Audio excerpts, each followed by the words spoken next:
Hello, everybody, and welcome to the Sunday Cup. We're in the upper bracket today with a very spicy series between CBS and SPD. Two of the heavy hitters of the tournament. They placed first and second in the last group, with CBS taking the eventual split. So it's a chance for SPD to finally get the revenge. And I'm joined here with my co-caster Lashil, and we're going to hopefully take you on a long and exciting series this afternoon, this evening. Yeah, it should be a good one. I mean, we have two of the strongest teams so far. I think we are just waiting for the rest of SPD to lock in, and then we should be good to go. Yeah, so I'm sure you can see on the stream, you can see the record. CBS come into the upper bracket on a 5-0. They did drop a few games, but ultimately they are still undefeated for this split. Whereas SPD, they come in with a 4-1 record, dropping that series against Krusty Crew, who are probably the other favourite of this tournament.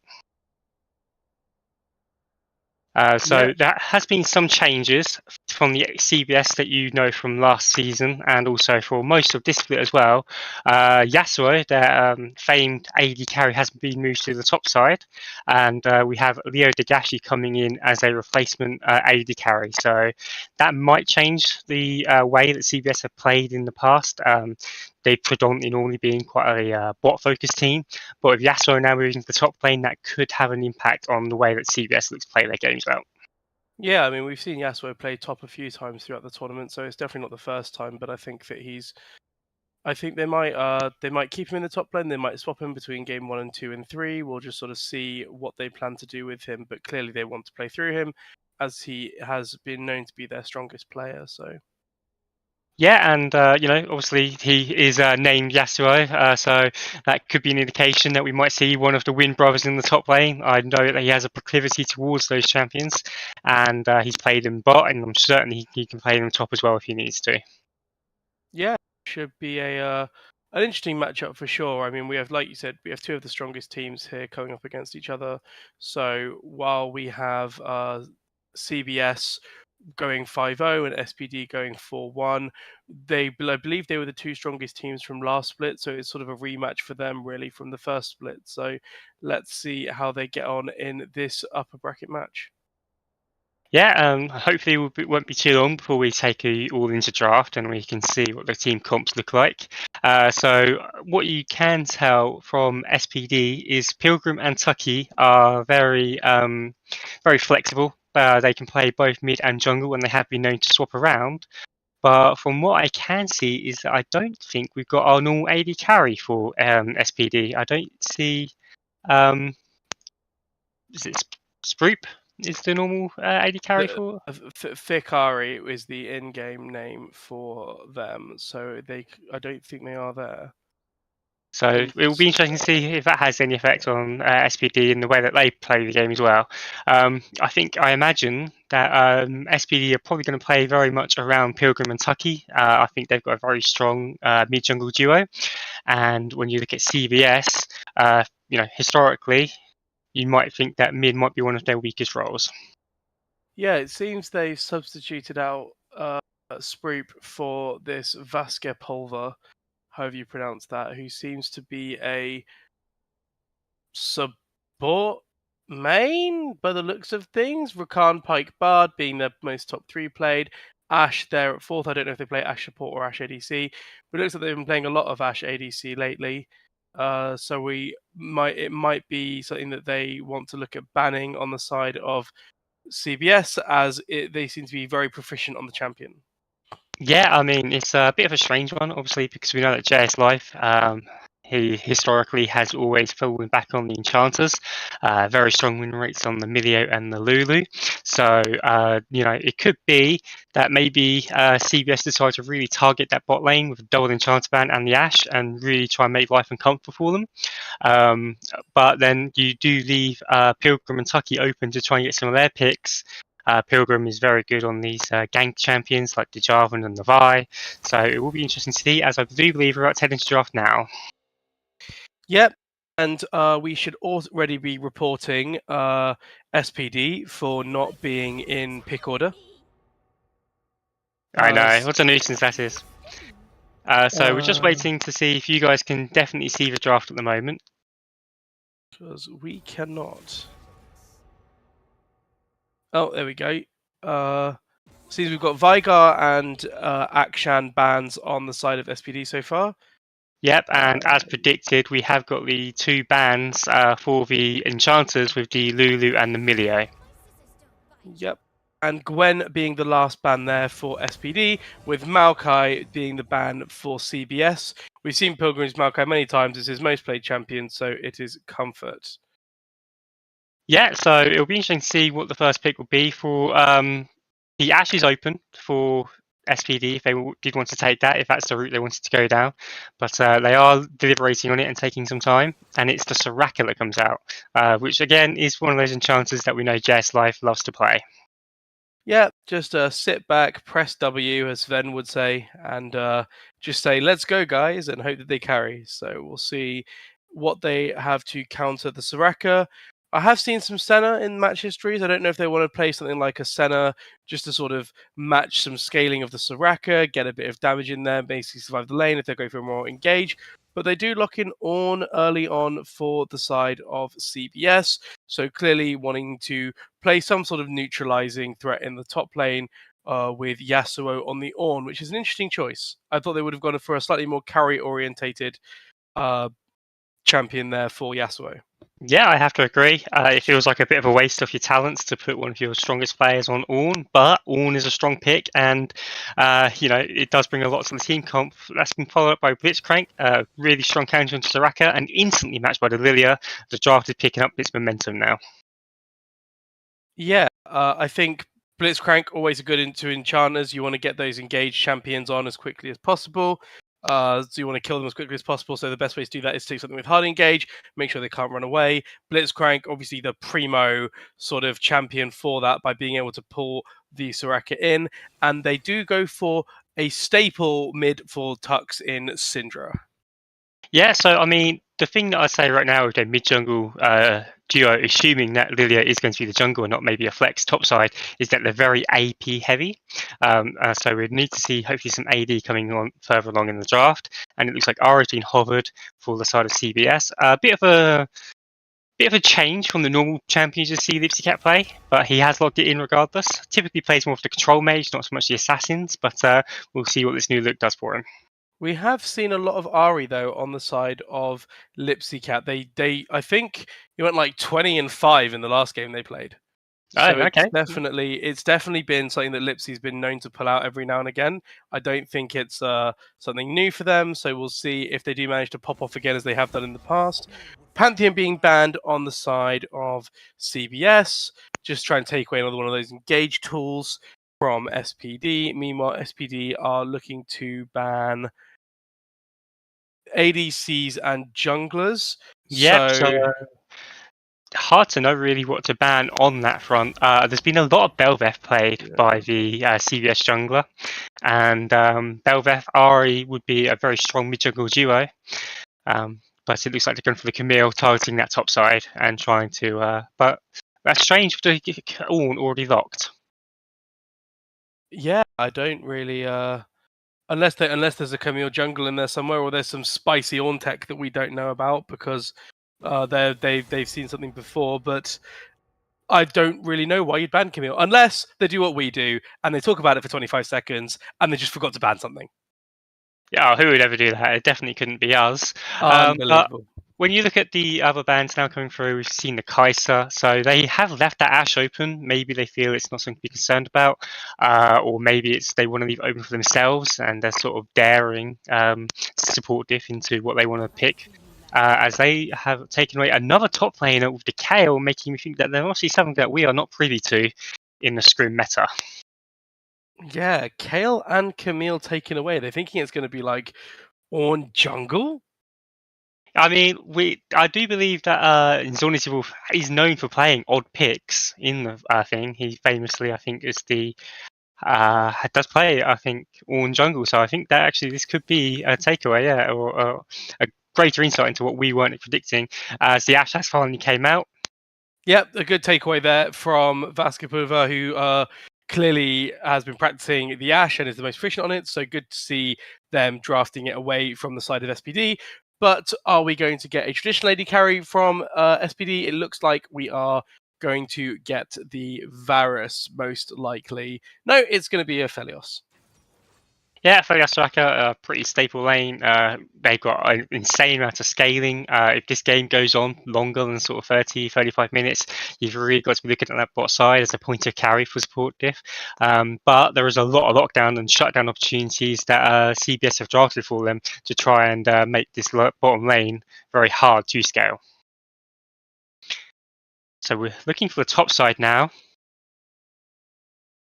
And it looks like Cho'Gath has been locked in. So, with these bans, what are we expecting to see come out from CBS here? Well, if this is not on top, in fact, on jungle, I'd imagine we'll probably be looking at Aatrox. It seems to be what Yasuo goes to for his top side. It's his most played top side, or he's just going to go for one of the Wind Brothers. We talked about it in the preamble, and he is hovering Yone. So we are looking at Ornn jungle from the looks of it, or it could potentially be Yone jungle, but given the bannings, I would imagine that we are looking at an Ornn jungle. Ornn jungle? That is surprising. It must be a scrim thing, because Insanity Wolf hasn't played Ornn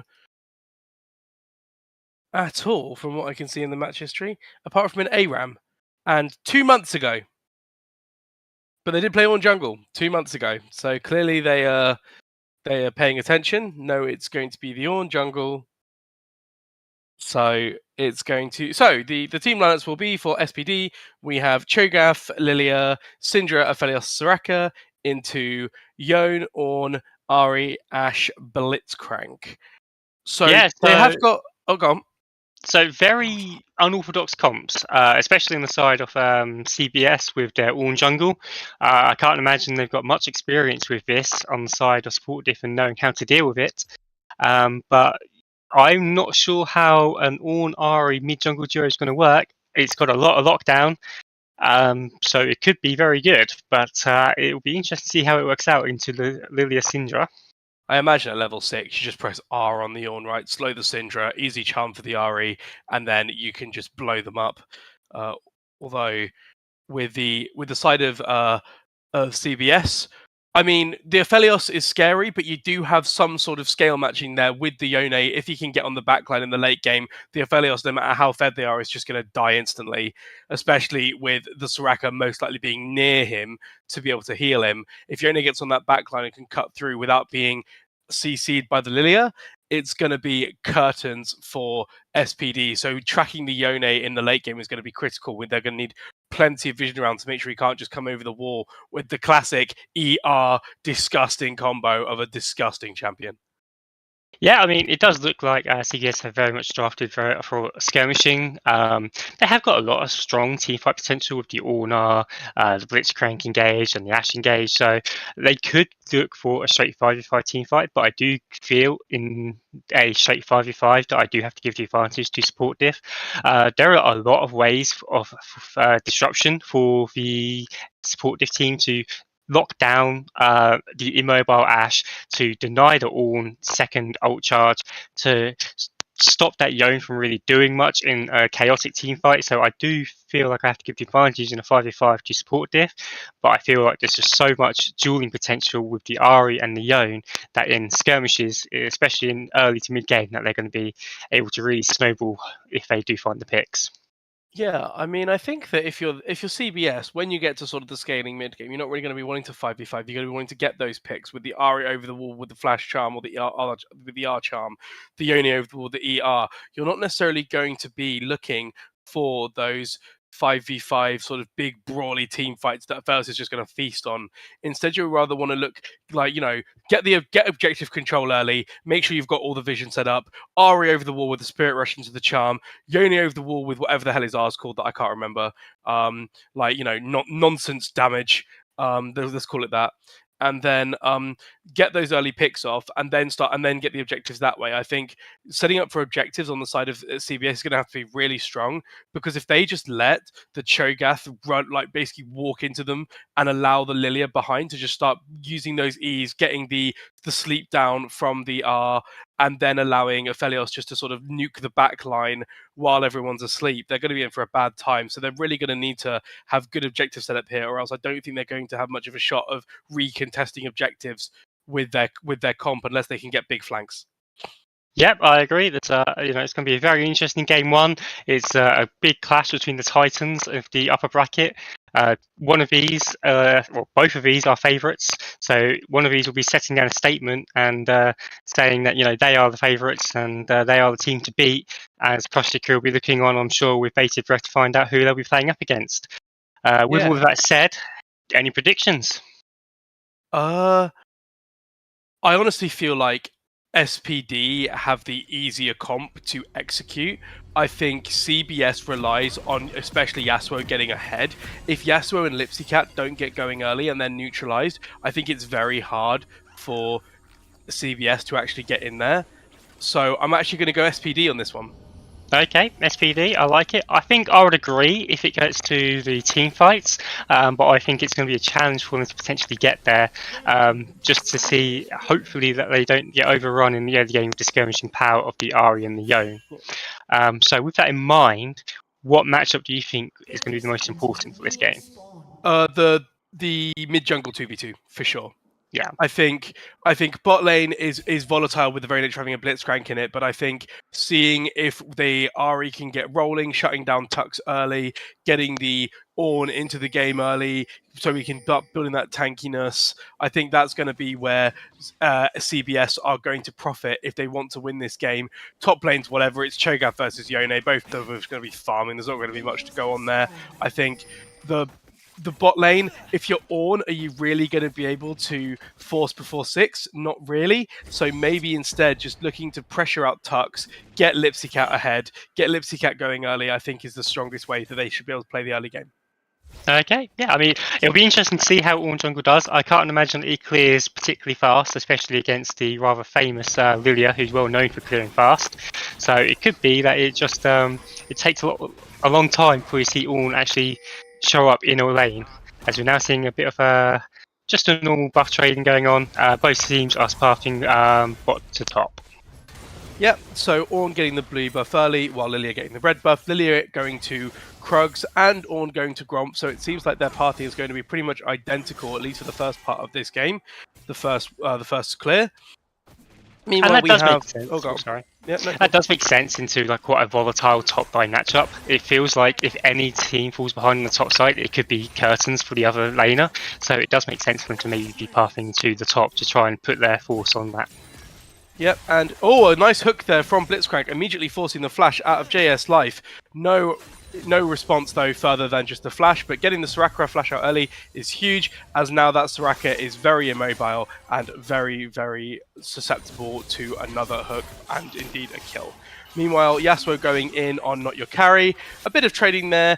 Cho'Gath definitely feeling the burn of having mana, whereas Yasuo doesn't, but just small trades, seeing what they can do, but not much really going to happen. Cho'Gath's going to be able to heal some of it up with his passive. Yeah, and I mean, if you're now CBS, you maybe think about reversing that call and trying to pull that Ornn bot side, get a crashing wave going in, and Ornn could gank quite easily onto a crash wave. He can dive the tower, he's tanky, he's got the knock-up if he manages to land it on the tower, and it could be quite a perilous situation for Soraka, but it does look like they're keeping with the original plan of pathing towards the top side. Yep. And Not Your Carry and Yasuo are just farming it out, really. Not much to be said there. It's a classic lane. You can see that Yasuo has a big CS lead so far, but I feel like that is just the early matchup from Cho'Gath until you start getting some tankiness to withdraw the poke that Yasuo will be able to put out. It's really weird. I'm calling him Yasuo, but he's playing Yone, but I'm referring to the player, not the champion. This is that's going to cause some confusion in the future. I can already tell. Hex flash in for the Blitzcrank. Oh, he just walks in, hooks the Aphelios. They drop the exhaust. A hook comes through now. Is there going to be first blood? The ignite's going down, but Soraka's still healing, and that's going to be no kill for CBS. It was close.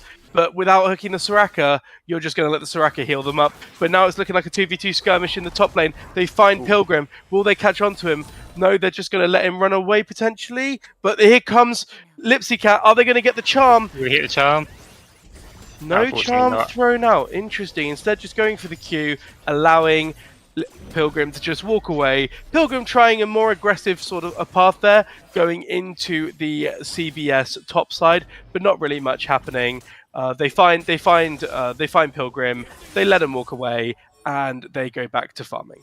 Yeah, I mean, one thing that I will comment is, unfortunately, I think Pilgrim might be in trouble here trying to There's test a fight that here. They've caught Pilgrim. A nice dodge there from the Lilia, but the Ash slows are going to be too much. First blood goes over to Ornn, and meanwhile Yasuo is going in. Does manage to get the grass proc. Will it be enough to save him? Yes, it will, because he survives on about 10 HP. The grass proc doing a lot there to keep not your carry alive, but Yasuo pressuring as we thought he would do early, with the very nature of lethal tempo and the Cho'Gath kit requiring some sort of defensive itemization in order to survive.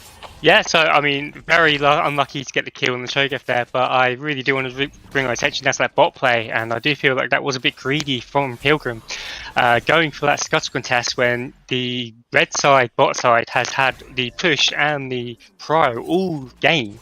It was always going to be a collapse on, and when you got such easy engage as the Blitzcrank, the hook did miss, but unfortunately the slows from the Ashe just meant that there was no way getting out, as we do look at another trade in the top side.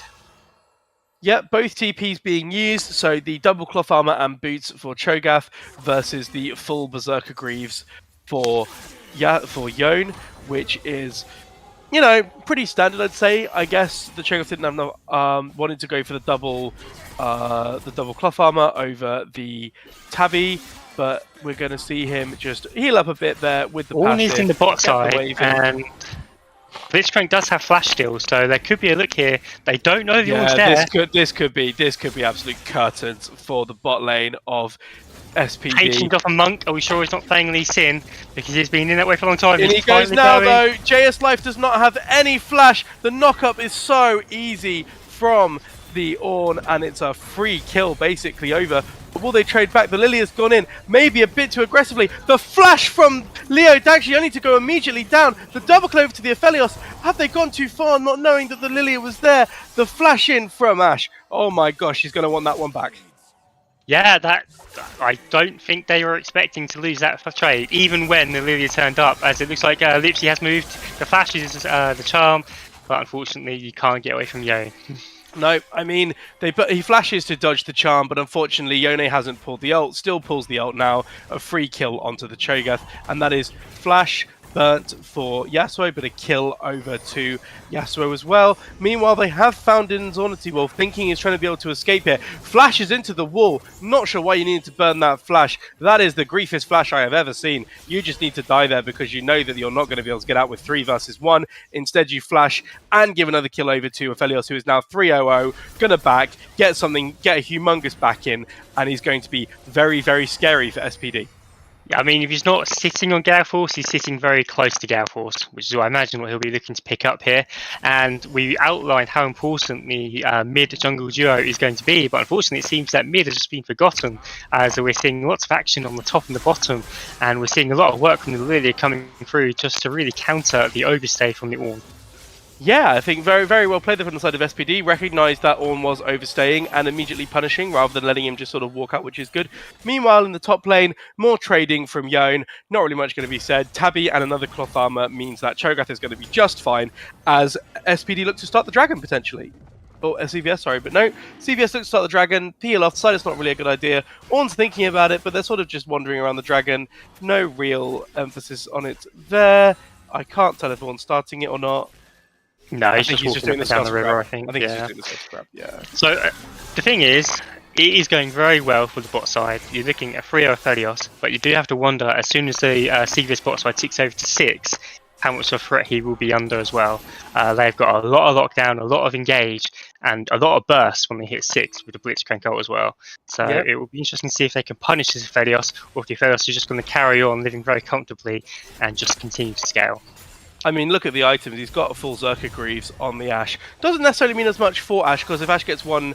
they do hook the Soraka, though, as the direct-to-camera helpfully pans away. But the Soraka is hit, but it looks like instead it's going to be a also hit, and Horn has been pulled. They do actually just catch the Aphelios going far too greedy there for Ashe, not knowing that Ornn was around, not having any wards, and going for that is very grief. Meanwhile, looks like Yasuo is just going to 1v1 for Cho'Gath.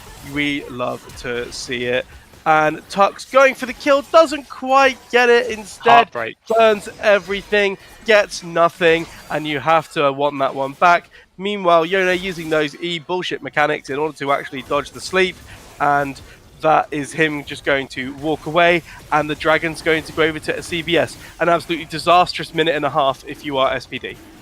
Yeah, I mean, we called it in the lead up to it that once these bot lane hits 6 for CBS, it doesn't matter how fed you are, especially when they pull down the Ornn to pull the Ornn Horn as well. Very unlucky for Tux to not get a trade and get the shutdown on the Ashe. I think it must have been a matter of 10 or so HP. It was not much. Nearly made it an almost worthwhile trade, but unfortunately just came up a bit short. Whereas on the top side, you can see now that this is really falling apart for SPD with a 26 CS lead, 2-0, and I'm being lucky that there's not been many plates taken. I believe just the one taken, but if it's still 4 minutes left for Yone to farm plates. I'm trying to figure out what Yone's building. Is he building Wit's End? I would imagine so. 2 seconds. I guess with the triple AP comp, it's actually a pretty smart buy. I'm just surprised you'd buy it that early. Is that not Triforce? No, Triforce doesn't have the bow in it, does it? I have no idea, honestly. Like, I don't play these champions. Bring back the old items. I knew those ones. Yeah, but in any case, honestly, I was expecting Bork. So the fact that it's not Bork and it's not anything crit, I have no idea what it is. We're now looking at 11 minutes with a 1k gold lead for CBS. They've got one dragon up, but they have given over the heralds with Lilia, so it will be interesting to see where Lilia wants to place this, as where she thinks her strong side of the map will be. Logically, you'd think it'd be bottom, but with all the attention that's also been thrown down there by the Ornn, it might not be an easy herald crash, as it looks like they are parking top. Yone has been pulled. Ornn is there as well for a 2v2. Well. This could be an absolute disaster, but meanwhile, JS Life doesn't manage to get the silence down before the hook goes down. They drop everything on the Soraka, and it's an absolutely free kill for CBS. JS Life stepping way out of position there, not respecting the Blitzcrank enough, and this is why he picks Blitzcrank into Enchanter supports. Message received. I'll be working on it now. But yeah, so I mean, you're looking at it, and it's very problematic bot lane. We said that as soon as they hit 6 on the CBS side that they might be able to just punish this very immobile bot lane, and it has come to fruition. It does seem like whenever either of their ults are on cooldown, they are looking for the pick, and so far they are hitting with a good ratio of accuracy. Yeah, I mean, even with that one, the scary thing if you're SPD on that one is actually it was just a standard Blitzcrank hook. Next time, you can just get Ashard into a Blitzcrank hook, and it's going to be even worse for you. So you need to not only be aware of where the Blitzcrank is, but also aware that an Ashard or vision could be coming at any point. So you really need to start getting that deep vision down to spot the Ashe, deep vision down to spot the Ornn, because the Ornn Horn over the top as well is going to be disastrous for you. And just try and get this Aphelios scaling. I want to see the Herald go down bot lane. I want to see them trying to get plate gold into the Aphelios to try and maintain that sort of like scaling Aphelios so that he can just 1v9 in the late game.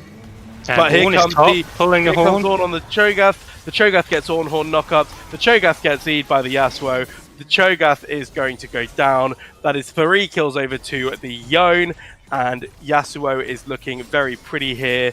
Meanwhile, Blitzcrank looking for something, but isn't really too sure. They drop the Aphelios R to try and get the Gravitum slow, but it goes completely wide. A big whiff there from Aphelios. Not what you want to see from your primary carry. Yeah, I think they are just really getting a bit angsty. SPD, they know that the Ornn is running circles around him, and they're trying to make plays around the map, but it's not working. You see another kill falling down in mid for Lipsy. Yeah. And also in that, you didn't realize Pilgrim flashed. Pilgrim flashed Q to try and get the slow on the Blitzcrank, and then they just walked away again. Meanwhile, they're being TP'd on by the Yone. I think it's going to be disaster here. Soraka just needs to run. You've got no shot of escaping. The R from the Yone comes out. Meanwhile, Pilgrim's also been caught by Anzonity Wolf. JS Life is trying to survive, but the E's too much for Yone. Yone's going to get him and he goes down. Meanwhile, Cho'Gath gets the incredible outplay of a Flash R. Yeah, and you are now looking at the fact that they've grown this 1,000 gold lead into a 2,500 gold lead in the space of just 3 minutes. They are setting up potentially for the next dragon, and you have to think that this game is already getting very dangerously close to spiraling out of control for SPD. Yeah, I mean, the one side of the map that you wanted to be strong, which is the bot side, you had a 3-0 lead. Now you're 3-2-0. You've had a couple of plays in the last sort of 3 minutes where you've just thrown away that lead really through lack of vision and overcommittals. Whereas on the top side of the map, the Yone is 5-0-0. Definitely shouldn't be playing this tournament. It's far too high ranked and is absolutely dominating. Yeah, I mean, the Yone is a very fed boy. 5-0-0 over a 40 CS lead, and he's very lucky that he didn't get the Herald, because that would have been a tower down as well. Making plays around the map, whereas Cho'Gath did roam mid and got a kill as well, but unfortunately it just doesn't seem like it's going to be enough. And this Ashe is very much online, got the Triforce, and despite being 3-0-0-0 or 3-0-0, sorry, the Aphelios still hasn't hit their mythic spike yet. No, they seem to definitely be taking their time, unfortunately, with the delays that they've had by just running into the Ornn repeatedly. So there is a unfortunate lack of mythic from the Aphelios when you look at the side of CBS with the 5-0 Yone, with the full item completed, and another BF sword, with the Ashe with Triforce and another Noon Quiver. I think that this is going to get out of control for SPD very quickly. JS Life isn't going to be able to go anywhere near their jungle to get a vision down before they get absolutely nuked by literally anything at this point. So the Soraka is going to really need support in warding. Yeah, and I mean, I think we really have to look at the viability and effectiveness that this Ornn jungle has brought. They are down in camps, but realistically, they're only down by a few, not enough to really make it worthwhile for the fact that Lilia is out farming them. I've got a lot more kill participation. They've secured 2 neutral objectives. This Ornn jungle seems to be a threat that no one really had on their radar. Another overextension here, potentially from the side of CBS, or is it as Lilia goes in?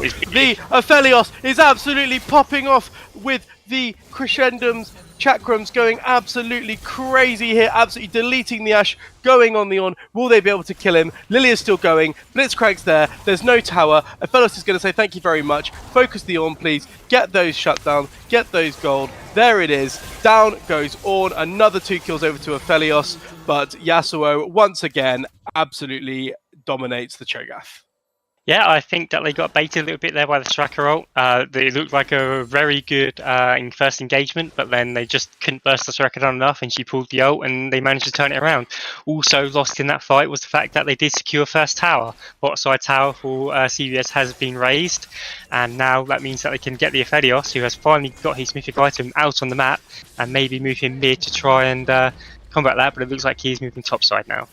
Yeah, I mean, I think if you are SPD right now, Yasuo is going to keep pushing, drop 3 people there, Lilia sleep, Syndra stun, let Aphelios just blow him up, get that 700 extra gold onto the Aphelios. No matter how fed the Yone is, if they can lock him down, Aphelios will go through him like butter.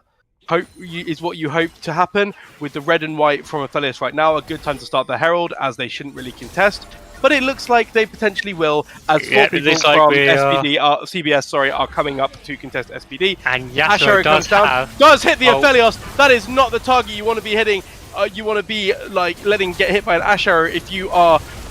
Oh no! If you are CBS, CBS lose 2. CBS lose the Herald. CBS get the Herald. CBS absolutely run route over the map. SPD have absolutely no shot anymore, with another shutdown from the Aphelios going over to CBS. Yeah, and I think you're just seeing that there is no real way for the Aphelios to play the game if it is a big team fight. I was expecting the team fight advantage to be with SPD. They had the scaling advantage, but unfortunately, even with a very accelerated Aphelios, there is just literally so much on the side of CBS to lock him down. It doesn't really seem to matter. The Ornn, the Blitzcrank hook, and the Ashe arrow. There's just so many ways for them to actually get down onto the Aphelios that even though he's very fed, and I don't know what Tux has done there. Tucked was definitely in the shop or typing in chat as he just runs forward straight into a Blitzcrank hook and has to run away. But luckily with the Soraka there, no need to burn these summoners. Meanwhile, Ornn and Cho'Gath are duking it out, but the Ornn is going to definitely win that one with the red buff, so that they just shake hands and walk away. Meanwhile, in mid lane, you have Ashe and Blitzcrank just vibing, whereas Yasuo has now moved down to the bot side to try and get even more CS, as he is over 10 CS per minute, which is a metric that you should never be hitting in a low elo tournament, but there we are. And he is now going to continue pushing and getting even more farm in the bot lane. Yeah, so looking at this, I mean, the problem is that no one on SPD can match the Yone. He is just very strong, very far ahead, and it's going to take at least 2 or 3 people, and even then, I wouldn't really fancy the Roz of taking him down. Nice side step by Tux to avoid the R, and nearly trades it. Unfortunately, the flash away from the Ari doesn't allow him to secure the kill, but it was nice movement from Tux, unfortunately just not enough. Yasuo goes in again, does manage to actually survive with the Cho'Gath this time, as the Cho'Gath can walk out of the queue. But in the meantime, the Pilgrim is definitely not in a good spot there, getting hooked by the Blitzcrank and going straight down into the bin. Yeah, I'm not sure really what you could have done there, Pilgrim. I think maybe they were hoping to just try and brute force the tower down. If Fedios was in lane, I didn't see what guns he had. But yeah, just found himself definitely sort of a 3v1 behind enemy lines there. No escape from that, really. Yeah, I mean, there's not really much you can do, to be honest, if you're the side of SPD at this point. I mean, Yone's a monster. No one can match him. The only person who can really kill him is Aphelios, and you do not want Aphelios and Yone in a 1v1. That is not a recipe for success. But if you send any more down, they're just going to take Baron. Yeah, I mean, I would imagine they've got quite a quick Baron take. They've got a Kraken and Triforce on the Ash, so she will melt through it as quite quickly, you would imagine. Yeah, it's hard to know how the SPD can find a way back into this. It's a 6k gold lead at 20 minutes. They're 2 dragons down. We are on. I didn't see what soul we had. It is a mountain soul, yes. So, and if you think it's hard to kill the Ornn or the Yone as it is, if they start stacking mountain dragons and get the mountain soul, their job just becomes exponentially harder. Yeah, exactly. And it looks like they are going to get that 3rd dragon. SPD are potentially looking towards a Baron angle here with the way that the Aphelios is positioning. But no, Lily's going to go into the jungle. They're just going to give it. They know they can't fight. They are 5k, almost 6k gold down at 20 minutes. They're not going to be able to do the Baron. They're not going to be able to get anything. They might be able to get a tower, but they're just going to have to sort of watch CBS dictate the pace of this game now. Yeah, and you know, you do see that there are quite significant advantages in CS for mid and bot on the side of SPD, and I would be interested to see if maybe we can see what the gold difference is across the teams, just to see that if maybe it is all on the Yone, or if maybe, you know, there are other ways. That's a lot of ults blown onto the Cho'Gath there, so for the next sort of minute and a half, there is potential for SPD to maybe make a play.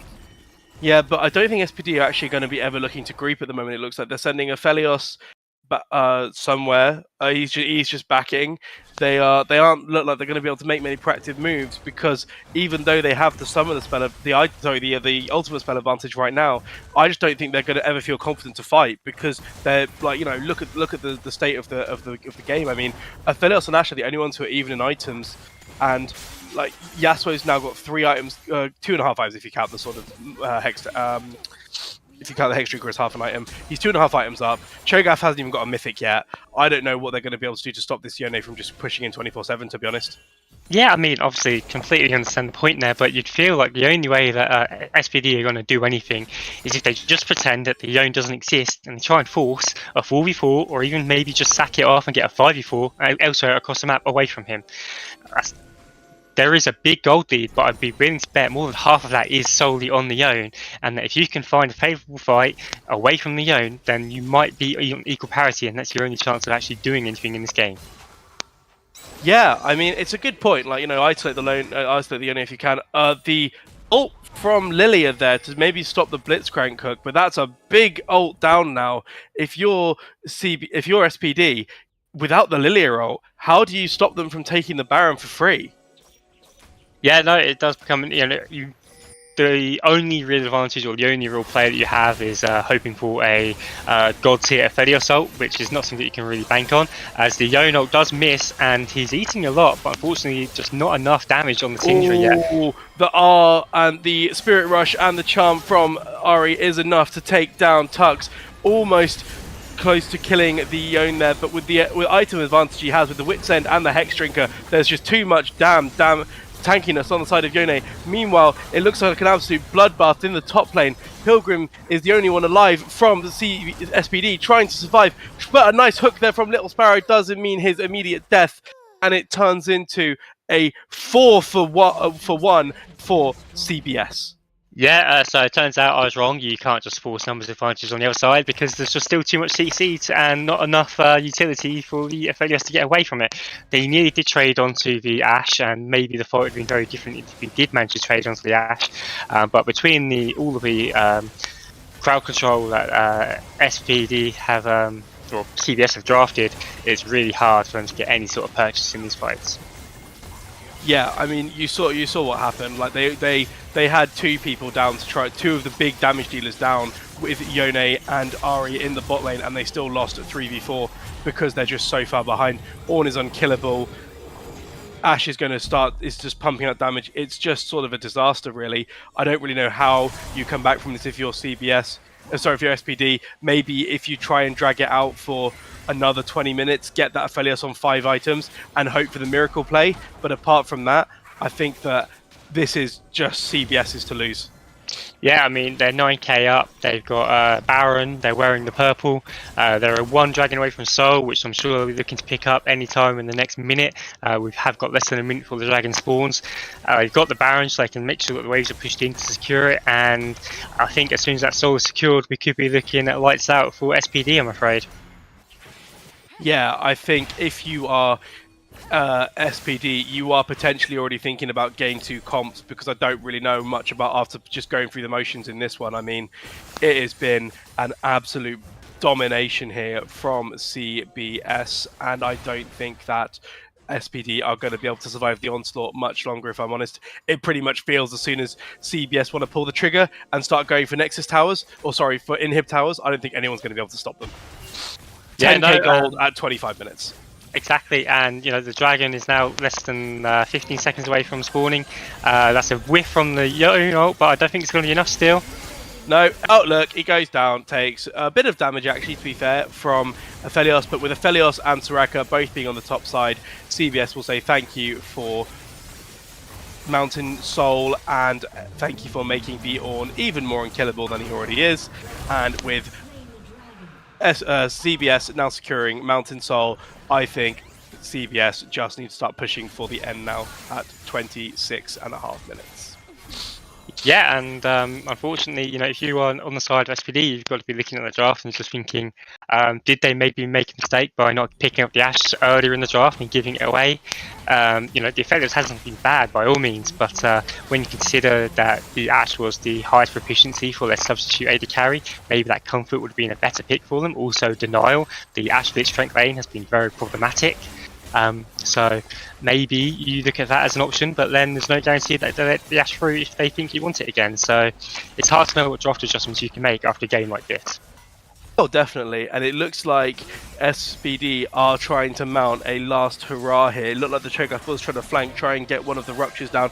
But Yone goes in, presses the R. Will he be able to get much? A sleep comes in from Lilia, but he's just taking absolutely no damage in comparison to the amount that they're trying to do to him because of all of these shields. He does eventually go down. Cho'Gath does nom him, so it's actually a 4v4 now. Lipsycat is going to get away with the Spirit Rush. They're trying to get on her, but there's nothing else to be done. Meanwhile, in mid, Ornn and Blitzcrank are both looking to push in the mid inhib, but critically, they did get Yasuo's 1,000 gold shutdown onto the trigger. Not going to put away. And you just know that after that play, SPD are typing in all chat, let it be known nobody kills SPD 10 times in a row without dying. As they do finally manage to kill the Yone. However, they do actually get caught in their own jungle, and Cho'Gath does go down, and it looks like Tux is not long for this world either, as Blitzcrank just runs at them. Nothing you can really do, as you don't have the E, and Blitzcrank is now going to potentially look for yet another hook, or are they just going to back off and potentially reset with the Blitz being too low, and I imagine a lot of gold in their pockets still from the constant fighting.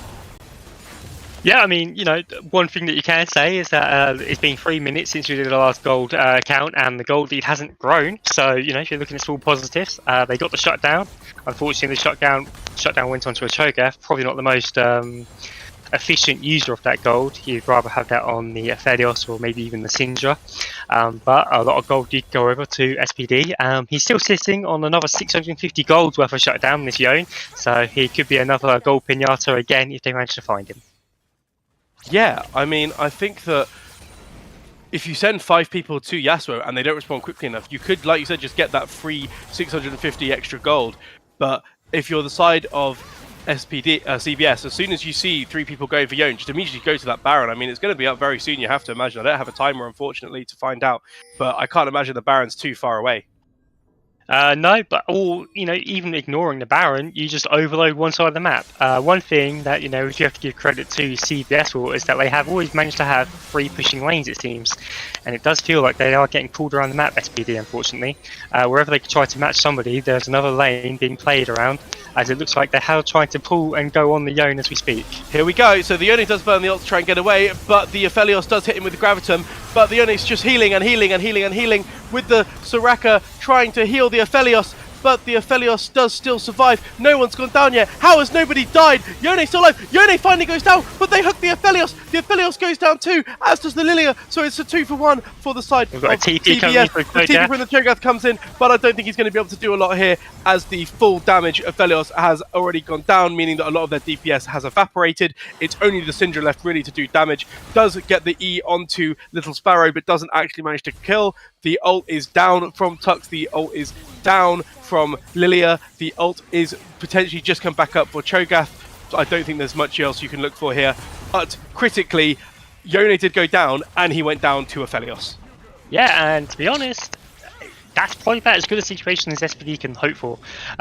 They traded 1 for 2, and again, trading unequal numbers feels rough. But they managed to get the kill on the Yone. They survived for a lot longer than I think they had any right to. Just so much healing coming through from the Soraka. That Wish was just doing so much for prolonging that fight. And in the end, I think they did well to get what they could out of that. But I don't know if it's something that they can consistently repeat and replicate. Because I think that the next time, this gold lead isn't getting any bigger. And that is good, because ultimately at some point gold is not going to be as much of an effective stat it is now. But it's still a long way away before you can even think about calling to come back.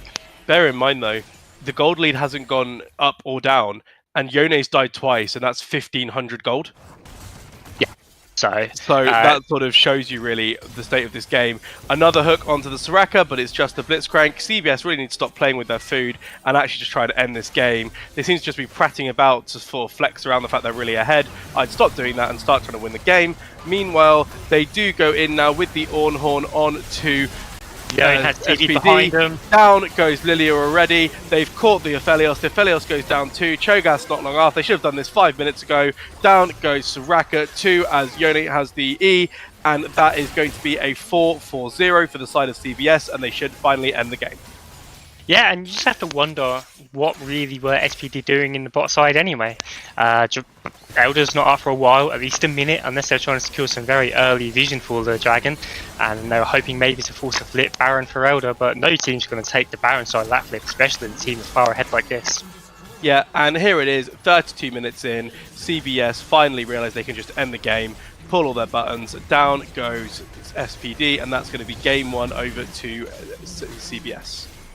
Yeah, and quite a dominating game 1, and you have to wonder, if you are on the side of SPD, what can you do to avoid a repeat in game 2? That was quite a domination from the first minute to the last.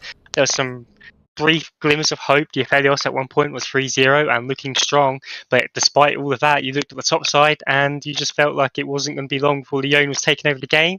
And we can see the damage numbers, and to the surprise of nobody, Yone with the most damage in the game at 33,000, and a lot of people on the side of SPD not really putting up the numbers to really make them worthwhile a threat in this game. Yeah, I mean, there isn't really much you can do, to be fair, when the Yone is popping off that hard and the rest of the team are doing their job in supporting. You just sort of crumble apart, really. There's not really much else to be said. A very unfortunate game 1 for SPD, and as usual, a strong showing from CBS.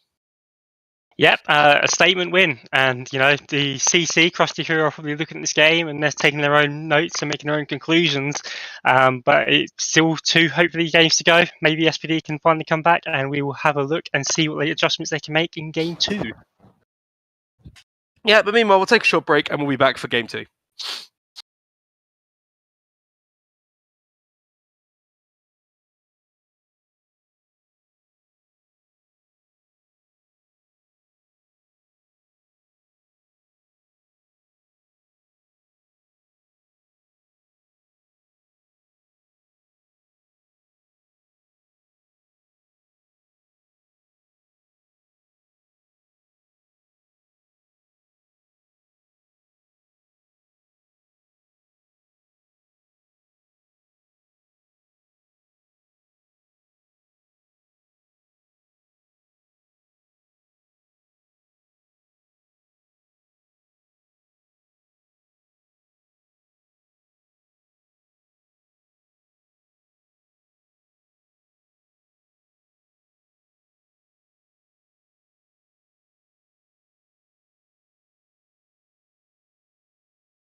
Hello, everybody. Welcome back. As we're about to head into draft 2 for game 2, and we'll see what happens and see if SPD can come back from that crippling loss in game 1 and see what they do to try and adjust and maybe force a comeback and force this series to game 3.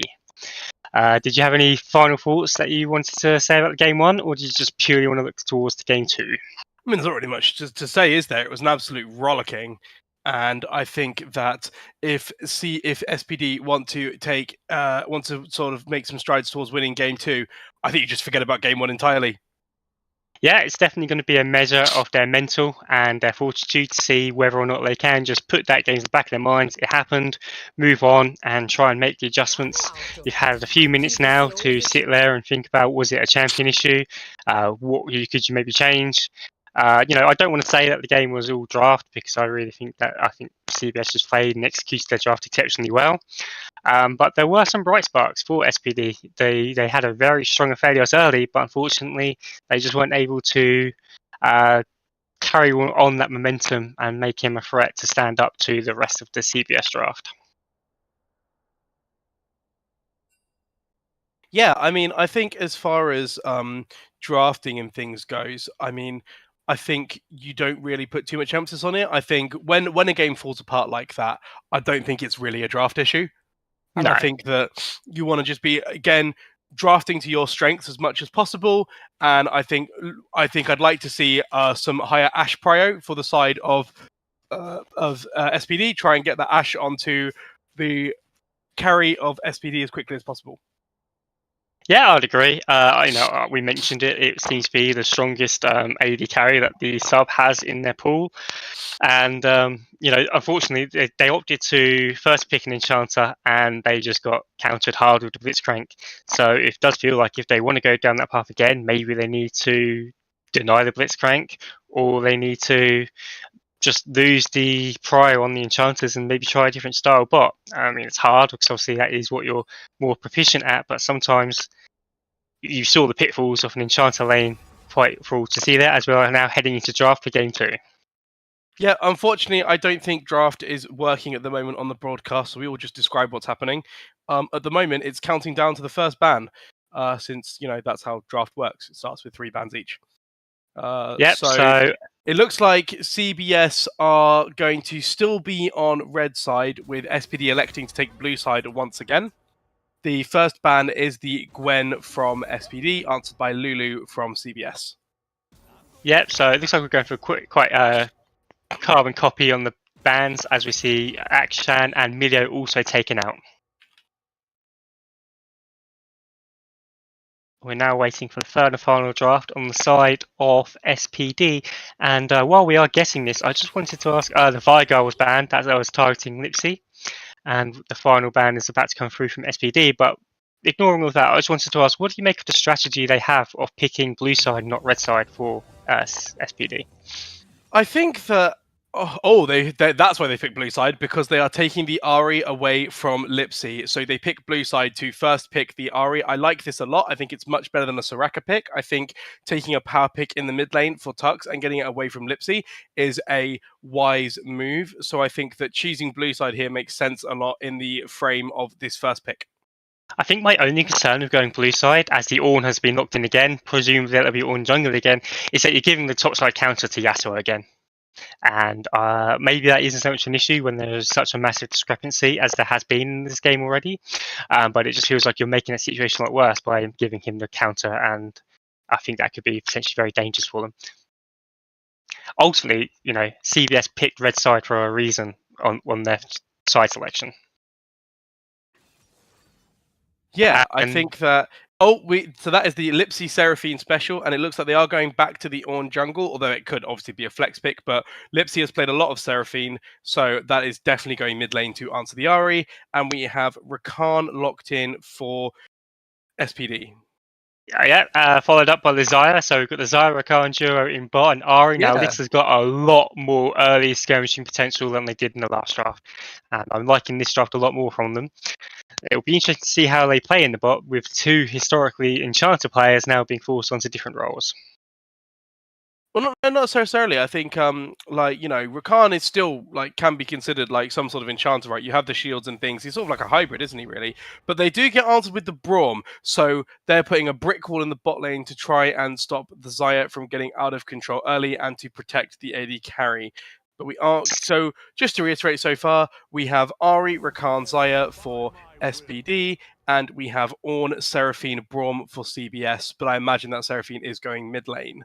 And we are now banning on the second phase of bans. So CBS banned Jarvan, SPD, to the surprise of absolutely nobody, banned Yone. Yeah, I think that's a good adaptation to make. I don't think that's going to be the end of their issues topside, because I think they do have a very spicy Aatrox, and it'll be interesting to see if that gets pulled out. But the Jarvan has been banned, and the Vi as well, so they are really targeting Pilgrim's champion pool here. Yeah, it does appear to be that way.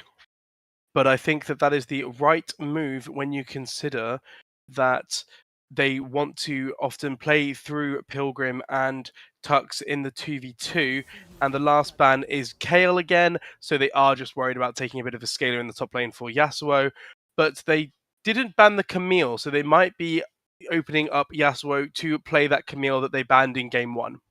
Yeah, we're now waiting to see the AD carry and the top lane for CBS, but you have to imagine they're taking the AD carry here and giving the top lane counter pick to Yasuo. I mean, it's Yasuo, he can play whatever he wants and probably still dominate him, so it doesn't really matter for the side of CBS. And it's the But they are Tristana. going for the Tristana. Tristana Braum is a very good combo. You can stack the passives very quickly on the concussive blows with Tristana.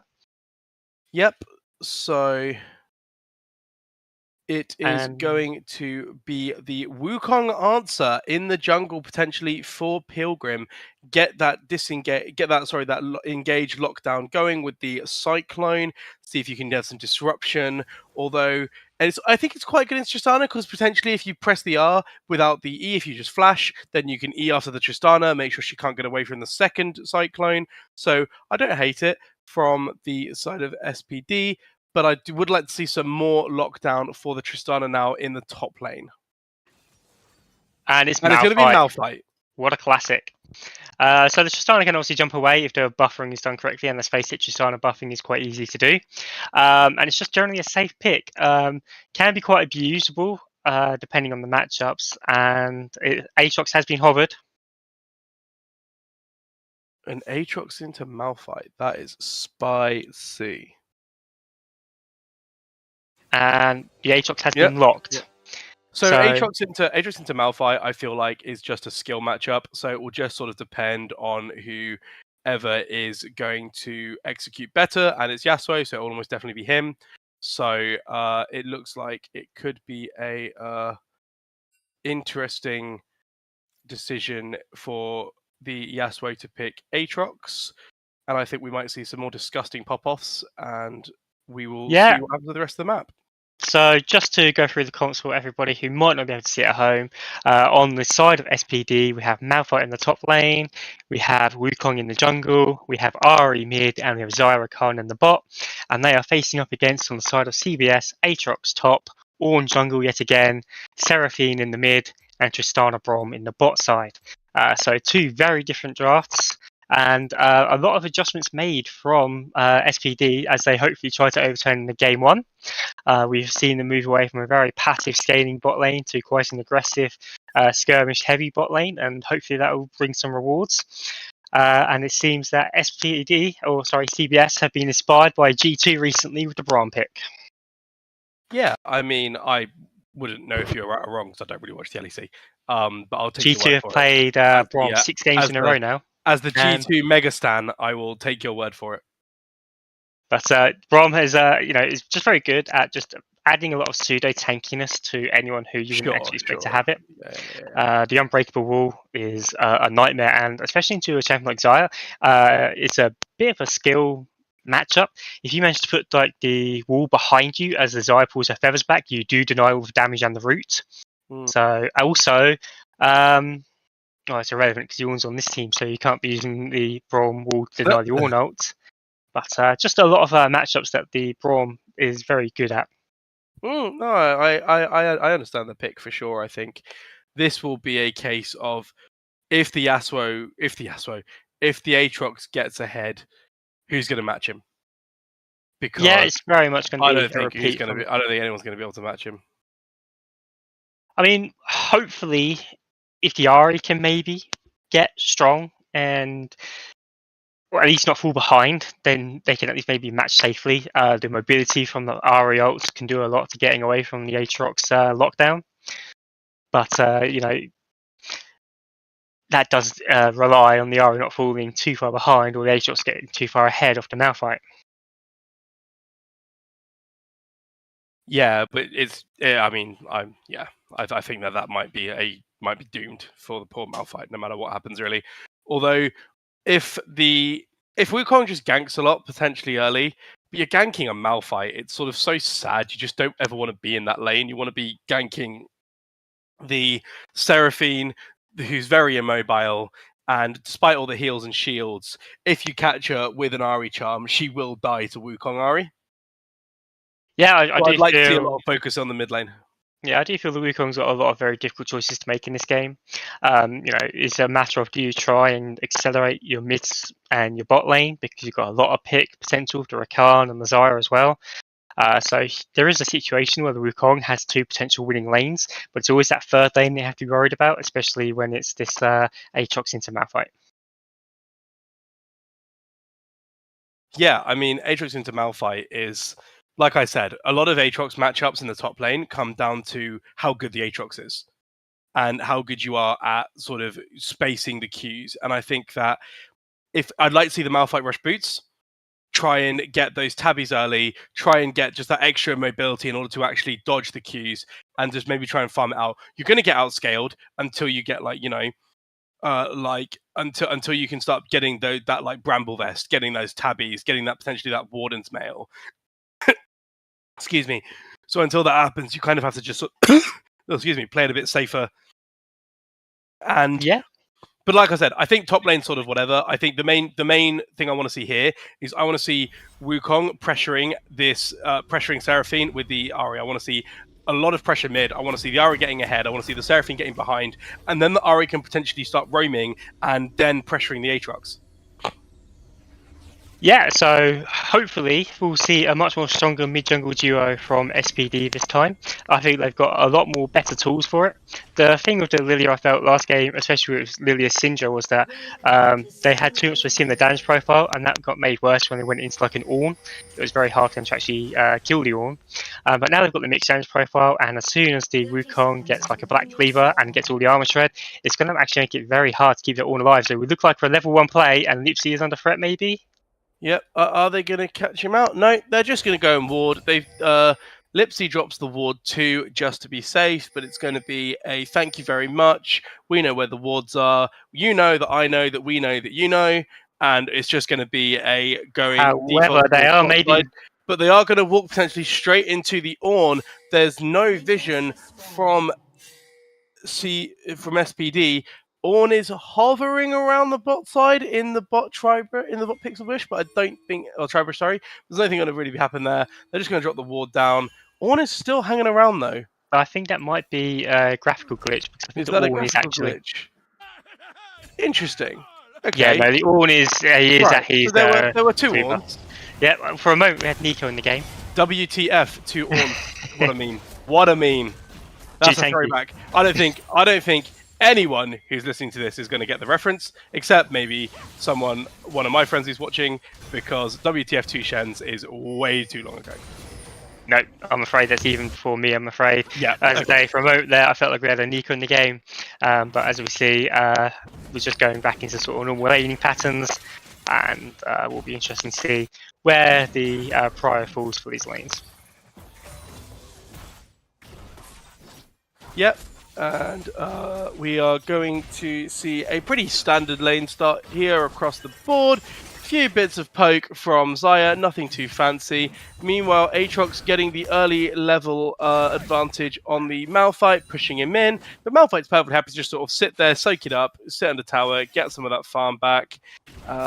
Jungle starts, we have a blue side start for Wukong and a blue side start for Ornn. So we're going to be seeing opposite sides of the map pathing here. The Wukong's going to be pathing towards bot side, and the Ornn's going to be pathing towards his top side of the map.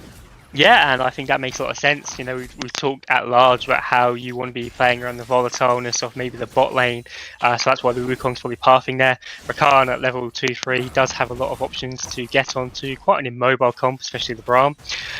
Whereas obviously Ornn, we saw what happened when they got the top side head last game, so it's obvious that he's going to want to try and repeat that. Yeah, exactly. So the Aatrox has cheated recalled it somewhat, got that long sword going. Meanwhile, in the bot lane, a fairly even, just sort of respect farm in the early game. I don't think you like. I don't know if you have any opinion on this, but I don't think like Braun Tristana is necessarily going to want to really do anything into a Xayah Rakan. So it's most likely just going to be a bit of a farm lane for them, really, for now, until maybe the jungler comes or they feel like they get a bit of pressure. Yeah, I mean, I do feel like you can play quite aggro with Braum Tristana. As I said in the draft, the attack speed steroid that the Tristana has procs concussive blows on the Braum very quickly, so you could actually get a very quick immobilize on. But at the same time, you've got to worry about the pullback on the route, and Wukong has found his way bot side trying to sneak in through for a lane gank. Yeah, so it's looking like the Wukong is going to go for that lane gank like we said. He is there. No one is. A beautiful double knockup from Rakan. In goes Wukong to try and get the damage down. But there's not going to be much else to happen.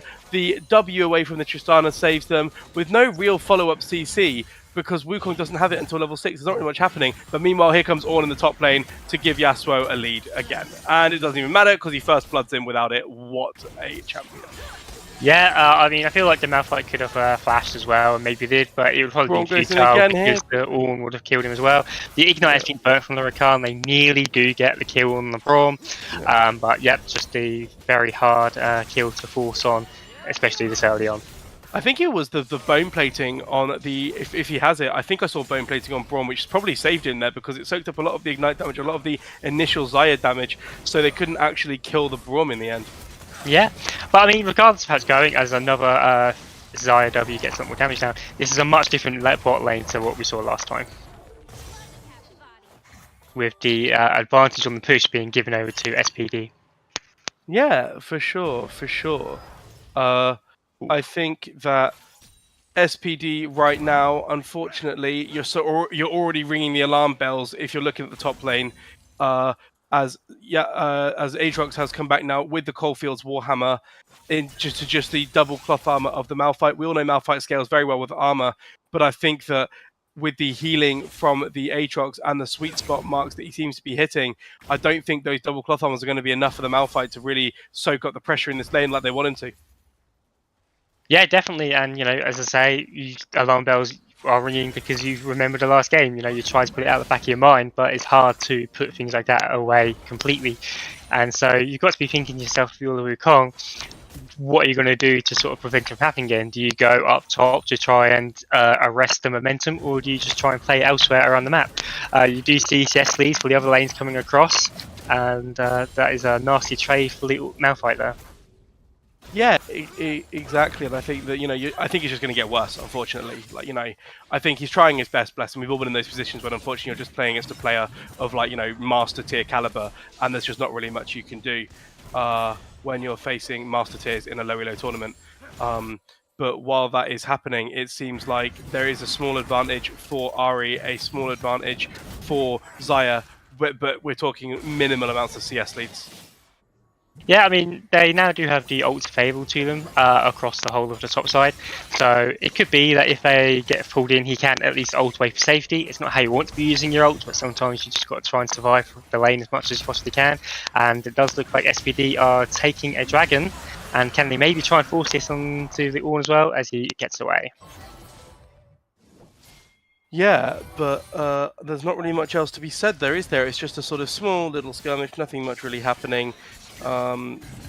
And still just going to be a very slight lead for the side of CBS, which I imagine is stemming entirely from the top side of the map. Yeah, but I mean, you look at it, it's a 200 gold lead, but bearing in mind you've got 400 gold for the first blood, and you also got a 25 CS lead on top. That means that SPD do have advantages elsewhere, as you see Ahri not quite able to pick up a plate there. No, unfortunately not. Believe me, that is the most frustrating thing. You just see it. You can taste the plate, but not quite, unfortunately. But the Seraphine is running relatively low on mana. I think if she keeps trying to get spells out to try and to counter push this wave, it could potentially be a dive angle. But the Ornn is nearby and the Wukong isn't. So instead, they're just going to give the plate to Tux, and they are going to walk away. Yeah, and so that's just more from the gold lead, and CBS are ahead. There's no two ways about that. But compared to the position that they were in last game, this is a much better look for SPD. Yeah, yeah, for sure. I think the bot lane's pretty stable. The mid lane is looking pretty good for SPD. I'd like to see a bit more proactivity from the Wukong. I feel like now he's level 6. I wanted to see spam ganks really. I think that I'd like to see the Seraphine get ganked. I'd like to see the bot lane get ganked. And I think that if they're going to send that pressure topside for CBS, I think you just look to take maybe dragons and things bot side, and you kind of have to just let the Malphite die, or just try and soak up as much pressure as you can. Because I think playing strong side towards Malphite versus playing strong side towards Aatrox is not the same thing. Yeah, definitely. And they have done a job on that. They have secured the first dragon, so they are trying to make the most of their momentum. I don't think they can really play around Herald because they will never really have pride for the Aatrox, and they'll come down and probably 2v1. So I think they do need to just right off the top lane and find advantages elsewhere. But they are looking like they are going for the Herald. So turns out I'm wrong. Yeah, I would have thought they would have played more towards bot side here. But the Ornn is looking to maybe get a gank in mid. But against an Ahri, ganks are quite tricky without sort of, point-and-click lockdown that you'd see from maybe like a more traditional CC jungler rather than Ornn. But instead it looks like it's just going to be a posture in the mid lane. Ornn's now moving towards bot side. Herald does go down and is secured by Wukong, so they might just drop that top side to alleviate pressure from Malphite instead. Looks like Wukong is trying to sidle in for yet another lane gank. Yeah, and I think it's potentially very dangerous. Here we go. He goes in there. For it anyway. A flash from the Yasuo, the ult from and the second ult from Wukong. Both ults being pulled by the side of SPD. Meanwhile, CBS are looking to go on the defensive against SPD also in the bot lane, but they don't know that the Ornn is there from the side of CBS, ready to punish if necessary. They do now spot the Ornn. A nice escape there from the Rakan, and a nice job to put that control ward in there. They're not falling for the same trick twice. It happened in game 1. It didn't happen in game 2. A nice adaptation there from SPD.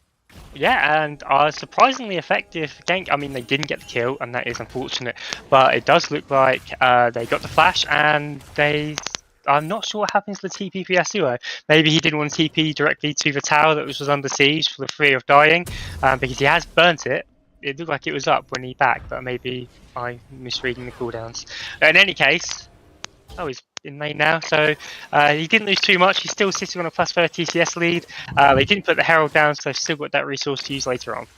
I'm not sure about this Kindle Gem here for Malphite. I like the Bramble Vest, but I'd like to just see the full completed boots, because I think when you're playing against someone like Aatrox, you need to have as much mobility as possible, and that extra sort of 15 MS from the tier 2 boots would be very helpful in actually dodging some of those Qs. So I agree. The Ornn has been pulled on the top side though. The ult comes down from Xayah, but it's a 4-man dive, but they both get away. That is 3 ults burnt from the side of CBS and no kills. So well played there from the side of SPD to soak up that pressure and they get nothing really. They just get the flash. They just get the flashes out of the bot lane. But for 3 ults, I think that's you're sitting pretty there if you're SPD. Yeah, I mean, Dragon is about to spawn in 30 seconds, and a lot of ults are down, but some of the advantage is definitely on the side of CBS because of that play. So it might just be that they give up this Dragon. We do see a lot of people are starting to converge on that as it's about to spawn any second now. We can bear in mind is that there is a TP on Malphite and he has ult, so we are now seeing an engagement. Here comes the big dragon fight. The Wukong goes in. They won't be able to unfortunately TP from the Malphite because the Aatrox in his face. In goes the Wukong, but down goes the Wukong to beautiful pullback. Tristana. A pullback from the Xayah almost saves them, but unfortunately it's not quite. And now they're just being rooted. Leo Dagshi is low. Tux is still alive with another Spirit Rush charge, but the flash from the R doesn't matter from the Tristana. That's going to be 2 kills towards the Ahri, or is it? Will Lipsy Cat survive? Barely, because of the root from the Everfrost. No, it doesn't matter because the route from the Seraphine, excuse me, not the Everfrost, doesn't save the Braum, but does save the Seraphine. A nice buffering W there to stop the charm. And actually, that goes in favour of SPD, despite having no Malphite TP. But in terms of, like, Malphite health bars did and TP, stuff, but got denied by Yasuo. Yeah, I feel like you just never TP in front of an Aatrox, I won't lie. But overall, I feel like just a bit of a mismatch on the timing there. The Wukong went in very early and got blown up very quickly, but maybe it was just enough to keep them interested enough.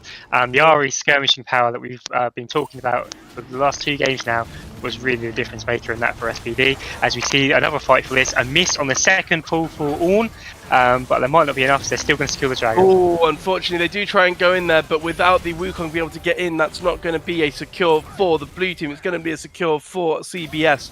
They're all trying to run away now. Wukong goes back in. The Braum is there. The Seraphine knot comes out. Does only hit Tux, but that might be enough to spell Tux's death. But they do get the kill on the Ornn in return. And now another kill on to the Tristana for the Wukong. So actually, it turns into be a 2-for-1 for the side of SPD. Somehow they're pulling these fights out. What is happening? Yeah, I mean, there was just a lot of missed skill shots. Ornn didn't get the second charge on his ult. Probably didn't make too much difference. He's killed the dragon anyway. It puts us onto a Cloud Soul, by the way, for the 2nd game in a row. And Mountain Soul in game 1. It was Mountain Soul. Apologies. I was thinking of the ADC game I was watching before this. I do apologise. Now, with this, they could potentially secure mid tower, and I didn't see that Herald go down. Did that Herald just expire? I don't. Well, the mid tower's low. Maybe it went to mid tower. Potentially, as Tristana has died, and Wukong is now very strong. And they killed the Aatrox as well. So this is a much better showing from the side of SPD. You can see that Tux is now popping off on this Ahri. I think Ahri might be the contested pick of this series, looking at how it's gone in the first 2 games. Meanwhile, Aatrox, while being an 11 CS, is actually dead now, which means that they could push for more towers from in the top lane. But with Ornn covering the Seraphine, it might just be a simple wave and get out. Yeah, I mean, you compare what we were looking at in game 1. You were looking at a 3k gold lead for CBS, and now we're looking at a 2.5k gold lead for SPD. So it's almost been a complete role reversal for game 2, and it took them nearly 25 minutes to kill the top laner in the last game. It's taken them half that time in this game. Oh, smashing it. And I feel like the Malphite just brings a lot more to the draft than the Cho'Gath ever could have done, in that the Cho'Gath was behind by similar amounts, but he never really seemed much of a threat. But this Malphite just seems to be able to hold his own a lot more. Just seems to be a lot more innately tanky. But that could also just be the difference between matching to an Aatrox versus a Yone as well. Oh, they catch Lipsy sleeping here, but not really much to be done. Just a bit of back and forth as Ahri has the Everfrost, so doesn't necessarily have the highest AP in the world to actually one rotation a Seraphine, especially with all those shields, but enough to do some damage. But here comes Ornn. Oh, down goes Lipsy straight away. A nice R into Everfrost for Ahri to actually turn the 2v1 straight into a 1v1. And at that point, you're not killing Ornn, but Ornn's not really going to kill you unless you overstep like this. But it's now a 3v1 with the bot lane turning up 2, and down goes Ornn. Unfortunately, somehow it goes to the Rakan. These pesky supports keep stealing the kills, but in the end, it's a 2-for-0 for SPD, so a much better showing. You just know that he was put that Ignite on, just securing the kill. Probably didn't necessarily need to, and could have saved that cooldown. So one thing to bear in mind on this as we go later on is that we do need to look into the itemization for SPD into Grievous Wounds. There is an Ignite on the side of the Rakan, but at the moment it's only the Bramble vest for Malphite. That's enough for now, but soon Aatrox here could be a menace in the team fights. Yeah, I mean, who's really going to buy it though?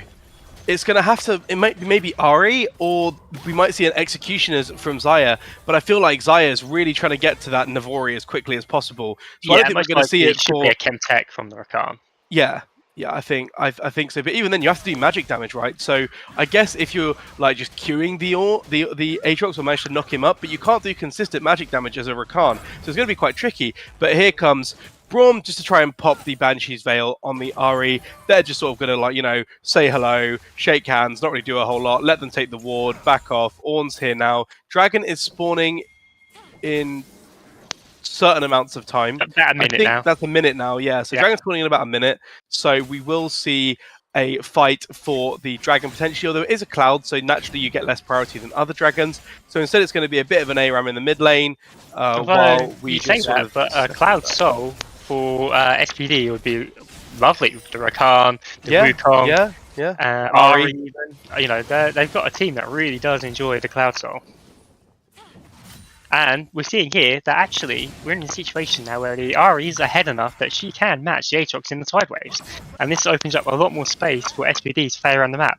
Lipsy's moving up to match the Malphite, but is a Seraphine really going to be able to do anything against the Malphite? As behind as it is, it's a Malphite. Yeah, I mean, you're not gonna get any kills, but you're gonna just clear the waves, right? But it looks like CBS are looking maybe to try and trap here with a 4v4 with this big Seraphine ult, but they decide against it as SPD immediately disengage and actually don't fall for the CBS trap, but instead of looking for this Cloud Dragon, Wukong now coming up from doing Krugs, so it's going to be a 4v4 most likely, although Seraphine is now potentially... Oh, Seraphine's TPing, so they are now in a 4v5 situation, but SPD don't realise yet. Pushing in mid, he has got enough of an inside room to come down. Yeah, he can flank we it. are now looking at a 5v5 in the river for this dragon. Shirelia's popped by the Rakan. They're going on Lipsy. Lipsy does get the ult, but the cleanse from the Xayah means she goes down immediately. Little Sparrows on the other side. It's an absolutely weird fight where people are just being picked off all over the place. Down goes Braum, but on the other side, the Aatrox managed to walk straight into the Xayah and just knock her down. Tux has come back in now. There's an R from the Ahri to try and kill the Aatrox. The Everfrost goes down as well. There's another R charge from Ahri, but it's not going to matter. However, it does turn into a 4-4-1 on the side of SPD. A massive win for them there. What a weird fight. Completely broken in half. Two different fronts of fighting, and SPD win both. I mean, it was really good from SPD to choose on one side to commit. They sorely exposed Seraphine and went all in on that. And after that, they were able to sort of take the fight in their own terms. Braum found himself in the back line on his own against two people. The Aatrox found himself up against the Rakan. Did eventually kill the Rakan, but it's a Rakan. He's done his job already. So it really didn't mean much. And 4-for-1 on the Dragon secure and also a Tower secure has led to a big 7,000 gold lead at 19 minutes. Yeah, so while Aatrox is still ahead, it seems like, unlike last game, the entire map is crumbling around him. I mean, it's a relatively strong Xayah, but it's an incredibly strong Ahri, a very strong Wukong. The Divine Sundra and the Black Cleaver competed, meaning that Xayah is going to be doing even more damage. Yeah, I mean, you know, Ahri Wukong has been a staple in pro play for a very long time because it has just got so much of what you need to win. It's consistent, good. Right? It's just very consistent, It's consistent, it does damage, it's got the mixed damage profile, you've got lockdown, you've got engage. Whatever you want to do, you can do it with Ahri Wukong. Can I win the lottery with it? I mean, eventually. Nah, fair enough. Happy days. We're picking Ahri Wukong every game. Right, but in the top lane, we have Aatrox and Malphite duking it out. Like I said, at this point, Malphite actually just has enough tankiness that Aatrox can't really bully him out of the lane anymore, but he can't really kill him either. So it's sort of a neutralized lane for the Malphite, which is really good if you're on the side of SPD, because it means that Malphite can just lane into Aatrox, clear those waves, and sort of just vibe until Aatrox gets a few more items, a bit more pen. Yeah, and you know, you're just seeing the difference this game just does feel like they haven't really been able to do anything with the Ornn. The Ornn didn't get 3 or 4 kills in the bot side this game. And that could be down to they're more familiar with the pick now and they're playing around it. But I think it's more just the fact that they've got so much more agency in their bot lane now that they've pulled away from the enchanters. Rakan is just a very strong pick for those reasons. Yeah, no, I agree for sure. Probably one of the best supports in the game at the moment, personally.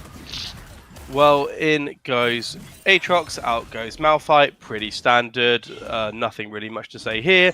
On there, but they know it's a Malphite. At the worst of the worst, he can just R out if he has to. Getting the ult cooldown's big, but, you know, I mean, look at this. It's sort of just a massive farm lane. Let's have some wet noodles fight each other. Oh, he still gets the cannon. Happy days. I'd say the biggest problem with the SPD draft, and now we might start to experience that, is range. It's very hard for them to actually siege these comps without Baron, and at the moment, I don't know if they are really strong enough to just force a Baron, but I think at some point they're going to have to if they've got any indication of trying to win this game. I don't think necessarily need to siege there. They want to look for picks and then get towers, like exactly like this, right? So oh, there goes the Ornhorn though to try and get it down. The Rakan was straight on it though. Straight on to stop the Ornhorn, A nice disengage there from Xayah, a bit of an engage from CBS, but not really much happening. A lot of damage done onto the Xayah, to be fair, from the Tristana, so well done there. But overall, not much. But I think that if you're SPD, you maybe just want to start looking for these picks rather than just looking to siege towers. Push the waves out maybe, but then set up for objectives. Try and pick them off while they check the objectives. But Malphite is now gone a little bit deep with he's got R, so he's safe. He's got R, he'll be fine. We're actually looking... Oh, a nice catch from the Charm, and deleted the Braum, but the Aatrox being there, I think, is just a little bit risky. With no Spirit Rush from the Ahri, it's actually quite dangerous, I think. So, no, I was saying Malphite could have R'd, yeah. Oh, it would have been a dangerous risk. There's no point taking when you're 8k gold up, or 7k gold up as it is. You know, you're happy to just sit back and scale. I think that both teams are probably quite even on scaling. You've probably got a bit of an advantage on the side of CBS with the Ornn. But if you were to go lane by lane, I think it's a wash in the scaling department. I mean, like, you know, it all comes down to if Aatrox gets a god flank in the team fight, doesn't it? Yeah. Just ask G2 2018. I still see that Aatrox flank in my nightmares. But yeah, it's a much different game to game one, and I think you really have to give a lot of credit to SPD for A, not tilting it out of their mind, and B, for actually using the time that they had to come up with a different game plan, and now executing on it very well. And they go as they are looking to catch the Braum. This could be an overcommit here. It could be a bit of an overcommit as the Ornn and the Seraphine are here. The Seraphine already comes down though, so that's going to be a free assassination for the Ahri. It looks like it's now a 4v5. They're trying their best to get out. Tristana's not getting out, but they can't get through the Malphite. He's just so damn tanky. Look at this. He's soaking up so much damage, but allows Ahri to get in the back lane. Assassinates the Tristana. The Aatrox now finally gets some kills. The healing's coming in. The Ornn knocks up the Ahri. The Aatrox does go down to the Wukong though, so now it's going to be a 3-4-5 most likely for the side of SPD as they wrap up all the kills except the Ornn. Yep, so in the end it finishes a 2-for-4, which, you know, you've got to take that. It looked pretty risky to go that deep in on a Braum who soaked up so much time. Allowed the Seraphine to get off the ult, but as soon as the Ahri TP'd in, it was really game over for that fight for the side of CBS. I mean, this is the sort of difference between the Malphite and the Cho'Gath, isn't it? Malphite just stood there for so long. And while he didn't necessarily impact the fight in terms of like disruptability, he was just a brick wall. Ahri was onto the side and they couldn't get through the Malphite to even see where the Ahri was. So as soon as the Tristana comes back in, that's an easy Spirit Rush charm for the Ahri to just absolutely nuke the Tristana, who was already low HP, and gift the fight over to CBS. Yeah, no, I think you're just seeing the difference between first pick Soraka and first pick Ahri is night and day. And it will be interesting if this game does go the distance and we do go to game 3, what adaptations will be made. Will Ahri be facing the bench on the bans, or is he going to be first picked and lead to another win? Yeah, I mean, I think, like I said, I think Ahri's swiftly turning into the power pick of this series, and with the 3 items completed, all that ability haste with the Cosmic Drive as well, they're looking to just get as many charms, as many Spirit Rushes as possible, get those picks early, and then transition into objectives, as we're seeing here quite beautifully from SPD, with the 3 dragons now obtained, looking towards that Cloud Soul, and potentially looking to clear vision and to start trapping for Baron. Yeah, and so you do wonder if eventually they're just going to decide to pull the trigger on Baron or try and bait them in, because that is the only thing that's really on the map for them to take. We've discussed that they're not really a good siege comp, so they're going to need to try and bait for the Baron and see if they can force CBS in and just fall on them as quick as possible. But here come the side of CBS. They're not going to go down without a fight. They're looking to maybe contest this Baron. But with Aatrox in the bot lane, I don't think there's really too much they can do to contest other than just start the Baron. But in goes Ahri, immediately just nukes Lispy Cat. But she does survive with the power of the shielding. And now it's a 2v4 while the rest of SPD turn up. So they might have overstepped, but actually CBS decides to just back off. Lipsy survives another day. But with Lipsy being out of the fight, I think they're going to look for Baron. Yeah, I mean, the Ariel is gone, and that is a big cooldown for them. But I feel like at some point you've just got to pull the trigger on this Baron and try and maybe even if you get just the Aatrox TP out, that's enough. But Aatrox isn't going to need to TP as he has made his way to the top side jungle, and they are starting the Baron. Yeah, they're finally going to start it, try and get some baiting going on here. They're going to clear all the vision out of the Baron. I don't know if they've got particularly good vision. I don't know if they know about the Aatrox coming through on the backside. They are. There are pings onto it from blue team, so they do know he's there. They have seen and him. now this So is they what do you need start to do engaging on to him collapse now. on him. Yeah, collapse on the Aatrox, get the Ignite going through the grievous wounds. Another knock up there. He's taken too many tower shots. He's going to go down. And Yeah. now it's a 4v5. You lose your strongest member. And I think now you just look for Baron. The Spirit Rush is back up, gets the Charm down, gets the Everfrost down onto the Braum. Braum is quite tanky, does put up the Unbreakable Wall, does manage to potentially get out. But there's nothing else really to be had here from SPD. So now they turn towards Baron while they're 4v5, and one of them, the SPD members, CBS members, is actually half HP, so they're almost 3v5. So they're just going to start Baron. It looks like they're being given it by CBS. Yeah, and that was expertly well played by SPD. They isolated flank, went in on it, and it was a very clean Baron secure. So now they need to use this Baron to really try and break open. Ideally, you want to be cracking him in here with this Baron, but that could be quite a tall ask. They've still got 2 outer towers that they need to get. They do have a pushing in bot wave that they can play around, and I would imagine you're going to see Dragon in the same time that this Baron is up. But they need to try and get as much as they can with this Baron, because otherwise they're going to find it very difficult to actually break this base. Yeah, I mean, it's a 10k gold lead for SPD now, and I'm hoping they will start to convert these leads quickly. Knowing, like, obviously you can't see God lead, but you could sort of imagine looking at the items that you're so far ahead. I mean, if anyone walks into the jungle, the CBS jungle, and they don't see Ari's just going to be able to nuke the Tristana or the Seraphine. So if they don't keep track of it, that means that they're just going to get collapsed on, potentially like they are now collapsing. I do feel like they've got the Aatrox. collapse here on the Aatrox. Yep, he goes in and he goes down, and that is another kill for the SPD team, as they just immediately wipe out they wipe out Aatrox quickly. Now it's just the tanks left, and while the tanks are doing their job and being tanky, they are not actually protecting the Tristana too much, but the Tristana can just W away. So in fact, it's just a 1-for-nothing. But on the other side of the map, you have Tux pushing in relentlessly on this Ari. Seraphine can't stop her, so that is another tower for Seraphine CBS, as well as a kill. Under pressure from Tux, Seraphine has had to pull the flash, so that's another tool down, and you feel like they're now pushing on 2 waves. They have 10 seconds before the Aatrox comes up. They've got the inhib, that's all they said that they need with this Baron. Objective secured.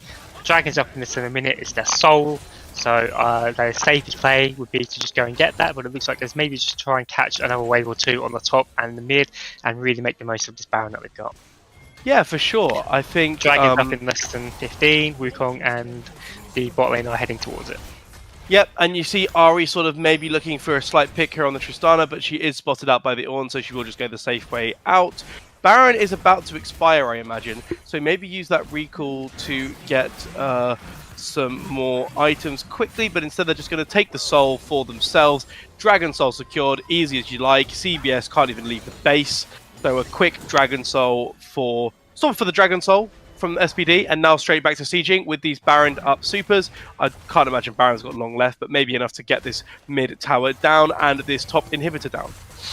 Yeah, I'd be very surprised, especially now it feels like CBS need to force on 1 lane. They can't keep playing on 2 waves, but it looks like they are trying to force on it, but they didn't force fast enough. Nope, Seraphine goes down immediately. The double kill for the Xayah. And this looks like game, and what a reversal from game 1 to game 2. And if you're CBS, you've got to now be facing and asking yourself the exact same questions that SPD did in game 1, and think about what draft adaptations you make, what gameplay adaptations you make, or will they fall risk falling to the lower bracket. Yeah, I mean that is an absolute domination of a game 2, but will we see SPD going back to red side, CBS picking blue side, and first picking this Ari, because I think Ari is the pivotal point of this entire series. Yeah, definitely. It will be interesting to see what happens. We'll be hopefully getting back into the draft very soon, but until then, we'll be taking a brief break, and we'll be with you very shortly. Yep, bye-bye.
Yeah, sure.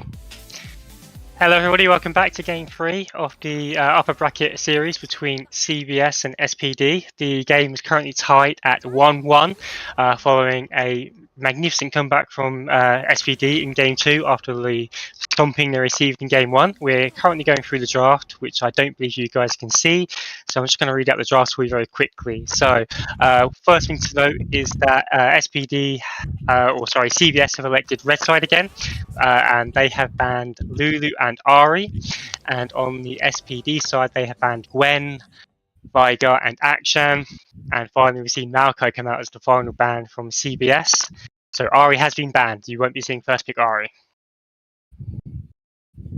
I mean, I'm not surprised. The Ari has been a power pick for both sides here. We've seen the Ari pop off both times, so banning the Ari with not having first pick is the right move. I am surprised. I guess the SPD are choosing the blue side to try and get that Ari power pick, but it's smart from as we take it away, and they actually take away the Ornn as well, immediately answered by the Trundle. Yeah, and Trundle makes sense. Very good counter into Ornn. The Subjugate gets a lot of value against the Ornn and steals all the resistances, and the Pillar can deny his ult. The Trundle has also been paired with the Ash on the side of CBS. Then SPD have now locked in the Xayah, and you'd imagine that's probably going to go to Rakan again. But we are. Yeah, I mean, Xayah Rakan, classic bot lane. I mean, they definitely showed their strengths with it in game number 2. So running it back, fully respectable, really. Picking the Ornn this early, I am quite surprised because they're going to have to send it top lane unless Pilgrim wants to jungle it, but they don't really jungle it. Yeah, I mean, Rakan has been locked in now. I would imagine that you're probably going to see the on top side, as you say. But then, does that mean that the Trundle will match it, or will that be a Trundle jungle? So it will be interesting to see where this Trundle lands. And an interesting support lock-in here, potentially, with the Xayah. Yeah, Xayah, we are back in Season 3, boys. Yeah, no, it's a very interesting matchup, and obviously a lot of CC and lockdown, and could be quite good into Rakan. If he tries to dash forward, you can hit him with a root immediately. And the Syndra has been banned on the side of CBS, so really trying to attack Tux's champion pool. Kale's been banned. I mean, it makes SPD. sense. You did see Tux absolutely pop off on game 2, so I'd like to see more targets towards Tux as well. Get the oh, and they took away the Ornn Kale, so we might be opening ourselves up for a Camille again. They did ban the Camille in game 1. It's open again. Will we see the Camille? Will we see something a bit more spicy? I mean, the Aatrox is still open, so they could just run the Aatrox back and they say it wasn't the champion that was the issue, it was the execution. The Wukong has been banned, so we now have to see Pilgrim on something else. He's eaten quite a few bans over the series, so it'll be interesting to see how deep his pool goes. And we'll see Atalia picked up by CBS, presumably for Lipsy. So I believe Tux has played Talia a few times. So maybe they are thinking it's a takeaway from SPD. But I'm interested to see what they answer with, because it does make things like Wukong dash champions a lot harder. So, I mean, the Wukong's banned, but those sort of kinds of champions. But it is, in fact, the Anivia answer. So we are having a snore fest in the mid lane this game. Yep, and Jarvan is looking like to be the jungle of choice for Tux in the end. Pilgrim, sorry, apologies. Oh no, he's now changed that hover to Vi, also another pick of his that's open. I think Vi into Talia sounds quite scary, if I'm Vi. You'd have the same issues with the Jarvan, really, but the Jarvan is the final lock-in for Pilgrim on the side. I like Jarvan here. I do like Jarvan. Ashe, Xayah, and Talia all can't really get out of the Cataclysm. And we're now waiting to see what is the comp going to look like for CBS. They have a Trundle. We don't know if that's top or jungle yet. And we are waiting to see what the final lock-in is. And the final lock-in is Aurelion Sol. Now try and make some sense of that. So the champions that CBS have selected, because we're not sure about the actual draft, is Trundle, Xayah, Talia, Ashe, and Aurelion Sol. Now the Ashe and the Xayah you'd imagine would go bot. But it looks like it's going to be Aurelion Sol top. And now, one of our friends, Kelvin, has told me that Aurelian Soul top is broken, so it'll be interesting to see how this works. Aurelian Soul top into Ornn. I feel like if you're Aurelian Soul here, you're kind of happy. You can space out the Ornn and you just scale. You stack on the Ornn with the Q and you just scale it out. So we will see how this will actually take shape in a couple of minutes' time. But I think that actually it might be quite a giga pick into Ornn. Yeah, I think the only concern would be that the Ornn can just pull the trigger on you as soon as you hit 6, but then you can just fly away and do Aurelian Soul things. So maybe that's not so much an issue. Yeah, I mean, I think that it's like I said, I think it's a very strong pick, and I'm interested to see how it actually gets on with the Trundle. I think looking at the two comps, I mean, if you don't Talia the Jarvan, you're just going to die. You get knocked up, you get then stunned by the Nivea and walled. There's going to be no way you're getting out of that one without flash. So I think, again, this Jarvan pick is going to really have to dictate the game, as Jarvan is wont to do. We've seen many a Jarvan run the map. And I think that I'd like to see Jarvan level 2 ganking, level 3 ganking, just trying to put as much pressure as you can on the map early to try and stop this sort of to try and get your team ahead so you can avoid the Aurelian Soul time bomb. Yeah, I mean, also, you've got a bit of a strange thing here where both sides are really going to struggle to actually push minions into each other when it gets to late game. You've got Nivea, you've got Aurelian Soul. It's going to be, if this game gets late, we could be in for a bit of a snowfest because it could take some time for a team to end. Baron minions mean nothing to either team on this. So hopefully the game will get accelerated quick enough that we can avoid that potential scenario. Yeah, for sure. I mean, I whenever you have a Aurelian Soul in the game, it's sort of like having a Castin in the game, isn't it? Although, you can argue how good Castin has been lately. I feel like Kassadin has like Aurelian Soul, sorry, the same problem as Castin, where you're just waiting for the inevitable. Yeah, and you'd hope that they avoid letting it get to that stage. You don't want them to fall back into the same mindset they had in game 1. You want them to really be more proactive like they were in game 2. The difference between game 1 and game 2 were very much night and day in the approach that SPD took, and if they fall back to game 1 outlook, I do worry that you might fall back to game 1 results. So here's hoping that they can keep up the momentum and make this a very fun game. And also maybe just find the extra little kick to take CBS down. And I think this would be the first time they've actually taken them down in the series if they were able to accomplish it. I mean, it'll be a big upset, I think, really, considering how dominant CBS have been. And while SPD have certainly also not been any slouches in this tournament, I think CBS going in are the clear favourites. So it'll be a big result for SPD for sure. And you'd think that CBS would then be looking for a lower bracket run to get revenge on SPD. Yeah, of course. And again, I keep meaning, the top 3 teams that are favourites for this whole tournament are SPD, CBS, and CC. And if you're CC, you're looking at this whole series, and you've got to think to yourself, both teams have got some weaknesses that they can exploit, but also some strengths to be wary of. So I'm sure they are watching the series and keeping a close eye on it. As we head into game 3, 1-1, loser falls. Who do you think it will be? I think that it will actually be SPD losing this one. That was a bit of a reverse psychology there for you, mate. Right. I think that CBS will. I don't think SPD will be able to close it out enough before Aurelian Soul comes online, and I think that the Trundle pick is going to be Giga into the Ornn here. They're going to melt through him like paper, and then the rest of the team is just going to fall apart after that. So unless Pilgrim has an absolutely insane early game, I think that CBS will comfortably win this at about 36.5 minutes. Okay, I like it. Well, just, for the sake of adversity, I'm going to say that SPD take it, because we all love an underdog story, right? And maybe I'm just a romantic when it comes to League of Legends. That's definitely not the case. But I'd like to see SPD take out the win and knock CBS down to the lower bracket. As we see a repeat from the game 2 level 1, as SPD are strong side in top and getting that wall down on the red, spotted out by Lipsy. Lipsy looks like hasn't warded this time though, so it's going to be a slightly different start because these are the levels of that we go to in this cast. We talk about who's warded and who's not warded. But with that being said, seems like we're going to have quite a standard start. Jarvan going red to blue. They are spotted on a ward, and Trundle going blue to red as well. So it's going to be bot side starts for both the junglers, and they will be going towards their top sides most likely. Although with Jarvan being red, you never know if Jarvan just wants to go red straight into a gank. Yeah, it's definitely an option that's available to him. The level 2 cheese gank for Jarvan is quite potent.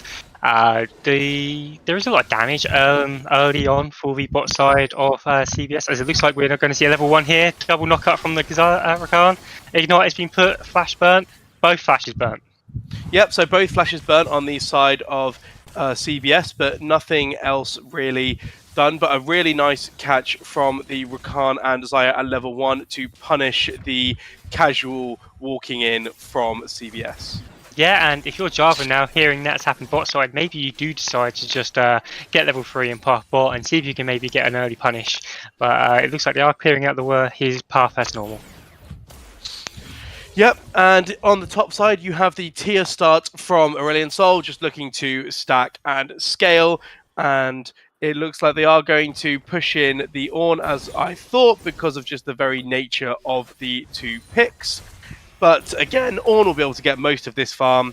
It's not quite crashing into the tower, so he should be able to hold it here. Meanwhile, in goes Rakan. They hit level 2. Jarvan's going for the game. He probably wouldn't even need to be there, but he does take the first blood with the flag and now the drag, and they are now going on to the Xayah. The red buff is slowing them, but it's not going to be quite enough. But first blood over to SPD with Pilgrim's Jarvan getting first blood. Yeah, I mean, I wondered if they would pull the Jarvan down early after hitting the double flashes. They did eventually do it. I think the flash kill steal was maybe, or kill secure, I'm sure he would call it, was maybe a bit unnecessary. You'd probably rather have that goal find its way onto the Xayah. But either way, they secure the first blood, and it's a very strong showing start for the bot side. Yeah, for sure. I mean, like that's exactly what you want if you are a if you are SPD, get the bot lane ahead, get the Jarvan going. I mean, Jarvan's going to be pivotal to this early and mid game. You get him rolling, and he's going to be able to facilitate you so many kills. We've seen Jarvans do it all the time. It's what he's best at. So, but they are actually counter jungling him. So, are they giving the blue over to Aurelion Sol, or has it gone on to Trundle? I can't tell yet. Yeah, Aurelion Sol has got the blue. That is painful if you are Ornn. An Aurelion Sol with blue buff is just going to relentlessly push you in.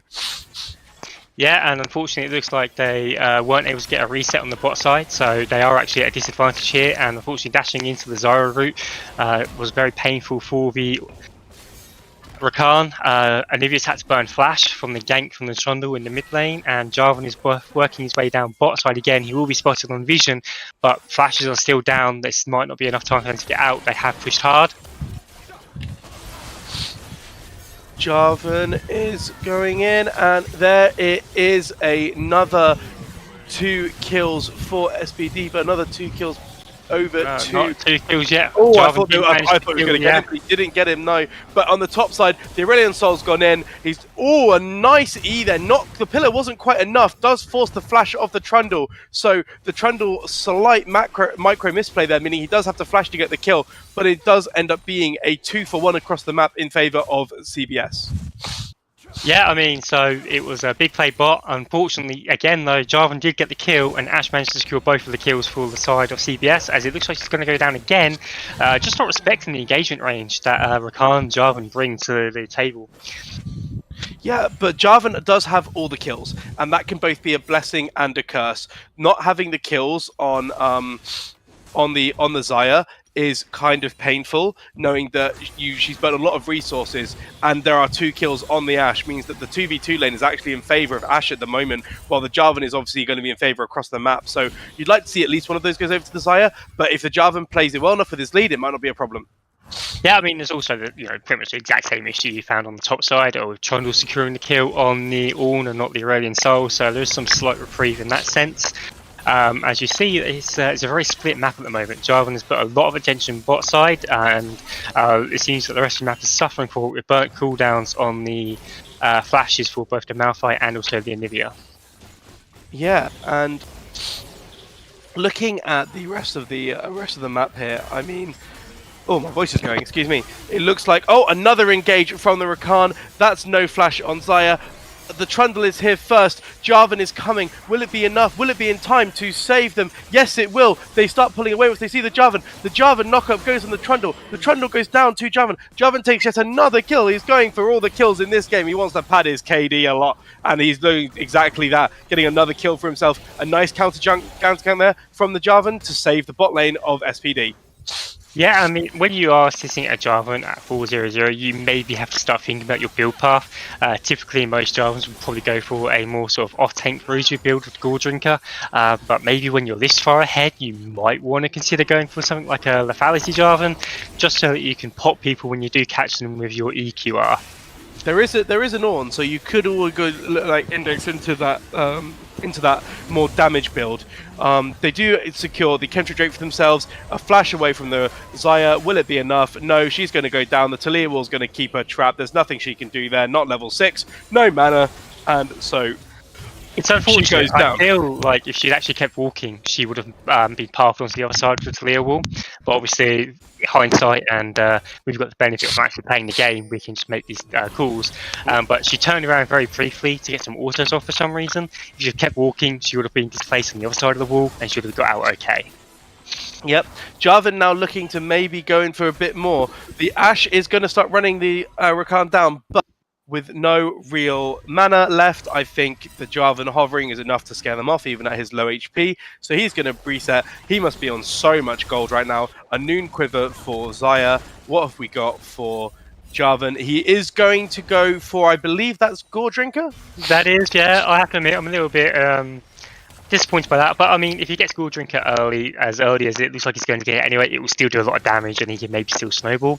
It's the safe play, isn't it, as well? It's just the safe thing to do is just to go for that Gore Drinker. It's just that when you've got all the resources put onto you, you sort of need to be the carry here, and unfortunately, he's deprived the resources from the Xayah, who would have been able to do a lot more, you feel like. Yeah, but it does also mean that he's more of a frontline to enable Xayah to still deal out some damage. So while I think that it might not be ideal for the early to mid game, it might actually be better in the late game, because it will hopefully now start facilitating the Xayah to get those kills. As if he cataclysms in, he'll survive for ages, and they'll get the damage down from the Xayah and get those kills over to the Xayah and the Anivia later on. Of course, yeah. So we're now starting to see 6 ticking over. It'll be interesting to see where Jarvan heads with that first Cataclysm. Always a very important cooldown to use efficiently and effectively, as Aurelion Sol does take a plate top, and you know that CS lead up top does not make for good reading if you are on the SPD side. No, I mean you look at it. It's going to be a tough matchup for Ornn. I mean, you've got no real engage on the Aurelion, so you kind of have to just sit there and take it, unfortunately. And with the Starfire breath of light, just sort of tagging you, getting those stacks going. Aurelion Sol stacking happy. It's kind of like playing a passive lane against Nasus. You're just sort of watching him stack, and you can't do anything about it. Yeah, it's very sad. Very hard to actually find and purchase this lane. But he does go in. Here comes the Jarvan, though. If the Jarvan can get there quickly, a nice flash buffer there to get him down. And then the Ornn knockup does get the Trundle, but it's not going to be quite enough. But a nice flash buffer there from the Jarvan to kill the Aurelion Sol. And the impressive thing from that is Jarvan didn't use R. No, he didn't need to. But a nice flash there to save the R. In goes the Anivia now with the wall-to-wall of the Talia, but a nice counter engage from the Talia to encourage the Anivia to back off. And so they just go back to farming. I mean, it's kind of just a farm mid lane, isn't it, really? There's not really too much to add. If Talia can land the seismic shove, there might be some spiciness, but in general, it's just going to be threaded volleys on one side and glacial storms on the other side. Yeah, I mean, even if you do get the glacial shove on, or seismic shove, I'm not sure what the actual ability is called, on the Talia, it doesn't really matter because Anivia's got a passive, and I don't think you've got the damage this early on to go through 2 health bars, I'm afraid. I don't think so. No, so they're just going to farm it out, say thank you very much, and that will be all, as she wrote, in the mid lane. Obviously, the Talia does have a kill where she picked up on the roam on the bot, which unfortunately the Anivia doesn't have. So although there is a slight CS lead, I imagine the Talia is slightly ahead. But you're asking a 900 gold lead for SPD, a dragon lead for SPD, and just generally a carrying on, you feel, from the game 2 momentum that still want to secure that win. Yeah, I mean SPD right now are looking like a much better team compared to like game one. I mean, if you took the nameplates off and showed me game one with the way game two went, I'd assume that SPD were on red side. Yeah, definitely. It did seem like a complete reversal of fortunes in that game, and it's something you have to give a lot of credit for. And you also have to wonder, if anything changed in how CBS approached their game, because they have gone back now to a carry again on the top, but it's not like the traditional top carry that you would associate Yasuo with, or really anyone within the top side. Yep, and the one factor for CBS that is their ray of hope in this game is that Aurelion Sol is still scaling, already has the Leandries, already has the tier at 300 stacks, will be quite deceptively tanky with the oh, and there might be a pause coming in as there's a disconnect. Oh no, there's an instant reconnect. Might have just been a connection issue on their side very briefly, but no pause coming in. So nice seismic shove into the stun there from Talia, but again, Anivi's just trying to shove the wave in. And this is the problem that I thought that Ornn would face. Look at that damage. If he wants to farm, he's going to take so much damage from the Aurelion Sol Starlight brand. So we've been talking a lot about the scaling that the ASOL brings, and just wanted to get your input on it as a mid laner. They've gone for Leandries instead of Rod. Do you think that is the correct build, or is Leandries ASOL is objectively the better build 90% of the time, unless you're in you're really scared of dying. Leandries just outputs so much more damage. I like building Rod because I'm a coward and I'm just die a lot. But if you're good at the champion, you always want to be building Leandries. It's just far more optimal for damage. Okay. Yeah, I mean, it does seem to put the hurt onto the Malphite. Whenever we path up to him, we see that he's at half HP. But we all do apologise, thinking of last game.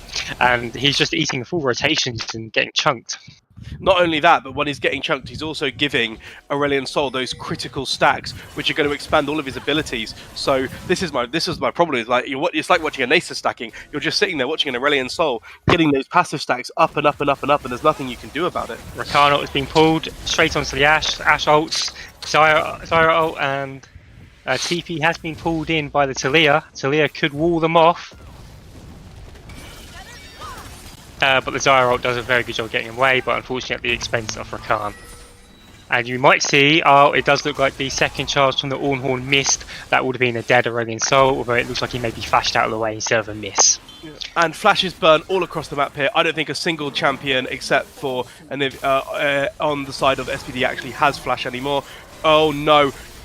Pilgrim goes back in, but he's just going to get melted. He gets ulted by the Trundle, just taken down by the Ashe. Anivia is there to try and do damage, but it's not quite enough. And a bit of an overstep there from Jarvan, which is not what you want to see on your 6-1, giving a 700 gold shutdown over to the side of CBS. Yeah, no, it does pretty much equals that goal straight back up, and we're now a dead equal game. The only real advantage that either team has is that SPD does have a dragon to their name. And yeah, you sort of see the Gore Drinker didn't do enough really to keep him alive there, but it would have been probably even worse if he didn't have the Gore Drinker, but maybe he would have had enough to just do enough damage to delete. Unfortunately, we also saw, or didn't quite see in that top side, was that the Ornn nearly did get the solo bolo on the Aurelion Sol. It does look like the flash was burnt to prevent that from happening, but still a good situation to be in to actually even get close to a trade in that particular lane. Yeah. And it looks like it's going to be the standard Rylai's now in for the Aurelion Sol as the second item, which is going to feel even more unbearable if you are 187 stacks. So you want to be, I think it's 20 stacks at 20 minutes. Sorry, 200 stacks at 20 minutes. But it looks like he's very ahead of schedule on that, yeah. So, and obviously that gives you access to the Big Bomb ult, which could be used for a team fight, as we do see that the dragon is up and blue has seen, SPD have taken the first tower, and Talia is in a spot of danger here. Yep, down goes Talia straight away, just getting four-manned there. Only Inzonity Wolf and Lipsycat are there, and they both go down. So it looks like it's going to be... Oh, another engage from the Jarvan straight onto Little Sparrow and Leo Dagshi, who have no way of getting out. Ashe, Zyra, not the most immobile bot lane you could ever think of, and they go down too. And another kill is picked up, this time going to JS Life, as Pilgrim couldn't take any more tower shots, and Zyra was just farming. But that ends up being another 4-0, and now Cloud Dragon will be claimed as their prize. Yep, so this will be good. We'll finally get to see what the soul is for the third and final game. And we're now looking at a 2.5 gold lead for SPD again. And they are really keeping the pace going from that game 2 win. Mountain Soul, again, whenever Ornn's in the game, there's a Mountain Soul because Ornn loves the mountains, and it's just amazing for him. And you can also sort of see as well, it's only 16 minutes, and we've had 2 dragons taken already. So we're on for a, 23-minute Soul here. Yeah, and that is essentially very dangerous. Securing that early will be very difficult for CBS to punch through the added stats that you get. Mountain Soul is very, very strong. 26-minute Soul, excuse me. We're on for a 20-minute, 6-minute Soul, which is still very, very early. Trundle and Ornn here looking to fight, but it looks like it's going to be a 2v2. Trundle has still got that ultimate. Will probably use it now to sink some of the Ornn stats. But so enough here. It's just enough to get the Trundle, but they have backup. It's a 4v2. But the Trundle somehow is still alive. They're trying to give it to a carry, but in the end, Rakan has to take it. So while it is a 1-for-1, unfortunately, the kill going onto the Rakan is not what you want to see, but there was no way else to secure it. Take it from me, Rakan is a carry. So if you ask me, that kill went on to the right person. But 1-for-1, and you see now that SPD are starting up the Dragon, or starting up the Herald, I do apologise, as it does look like this could be quite contested. Everyone is on the top side of the map. Ash has decided to break away and is now heading towards bot to try and catch the wave. Yep, and a bit of a trade there from Tux and Yasuo, but nothing really done there. Aurelion Sol just flies away, and Nivea can't really chase him, doesn't really have a lot of mana, so he's just going to get the rest of the wave. And we are now looking like we are posturing towards this Herald when it spawns again. But actually, no, it's Baron in 2 minutes. The Herald was they secured the Herald. Xayah is sitting on the second Herald. I don't know why she's sitting on it and not the jungler, but that's okay. And you can see that this is very much a comp, or very much a game situation where SPD are riding and dying by the Jarvan. He's involved in 10 out of their 11 kills. Yep. And where he is, plays happen. So you've got to just follow him around the map, and action will follow. However, what's looking concerning is here comes Aurelion Sol. He might have that Starflight that won't and never be able to escape from if he goes for it, but instead he's just going to sweep the farm up. He sees that the Olivia has passive, doesn't really want to burn it, the ult or anything. And an Abyssal first item for the Ornn, which is kind of big if he starts teamfighting with the Anivia, because that's going to be a lot more damage than they're expecting from the Anivia. Yeah, I mean, Anivia already does do a lot of damage if you have to be in range, and they do have quite a low-range comp, you'd feel, from CBS, so it does always feel like they're going to be sitting in an Anivia ult. Yeah, or a Xayah ult, or there's a lot of combo here, especially with Jarvan. Jarvan goes in, ults the Xayah. Xayah goes immediately down to the Ornn Horn, so they pull both ults, and they actually might get another one here because the Ashe has maybe overstepped. Will it be enough? Oh, the knockback just missed. Just coming free from the and now the big bomber comes up from the ASOL. The Talia will cut them all off. They can't get out of the way, but they're still focusing the Ornn. They haven't realised the bot lane are low, so instead I think they kind of fluffed that opportunity. If they'd just gone down towards the Talia wall and gone towards the bot lane, that could have been a triple kill for the ASOL. Yeah, they also did lose mid tower despite all of that happening. So they traded 1-for-1 on the kill. I feel like they probably got a good shutdown on the Jarvan, but they did lose mid tower, and the fight is still going on with Lipsy isolated against the. Oh, a nice Talia mechanic there to actually knock back the Xayah and get the kill. But it might be at the cost of the whole team as Insanity Wolf now goes down. And Anivia's looking for more, trying to find the Aurelion Sol, but there's too much health, too much survivability, and they back away. Yeah, and it just seems like a lot of fighting over really nothing. They did secure the tower, so that's good on the side of SPD. But for CBS, it just feels like they're trying to claw back an advantage any way they can by taking these fights. Ultimately, 4k down at 20 minutes. Yeah, but they are scaling. We have the Triforce completed on the Ashe, but the Ashe and the Xayah have a did big pick up a kill. Yeah, the ASOL still on the map. I feel like they, as SPD, are ride or dying by Jarvan. I feel like CBS are riding or dying by Yasuo scaling.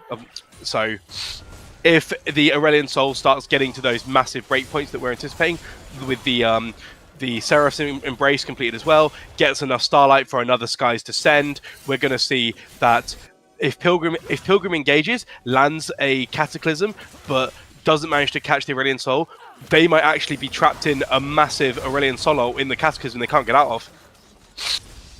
Yeah, it's very very hard to deal with a Jarvan who is this fed and this strong, because he is at a point where, regardless of what he's built, he's also got the Black Cleaver now, so he is going to start shredding through people. Shredded is popped by the Rakan. Oh, a nice windmill there, and that is Trundle. a dead Trundle. Really nice engage there from the Rakan and the Anivia combo there with the Jarvan. Jarvan goes over the wall now, trying to catch. He's 1v3ing. He's still alive. Will he get the Ashe? Yes, he will. Gets the shield as well. Ornhorn goes down too. Unfortunately, the Jarvan goes down first. A bit of an overextension there does actually mean that Xayah dies too. So while that looked initially really good and the Jarvan was popping off, it actually is a 3-for-2 in the favour of CBS. They've somehow managed to take the overextensions from SPD and turn them to their advantage. Yeah, critically, another kill fell onto ASOL, and you can just see what he's already doing at this stage. It's going to be really hard for them to actually do anything on the map while ASOL is present. They need to pick him off before they try to make any plays, or it does seem like they're going to really struggle to actually get in range of him and actually get him down.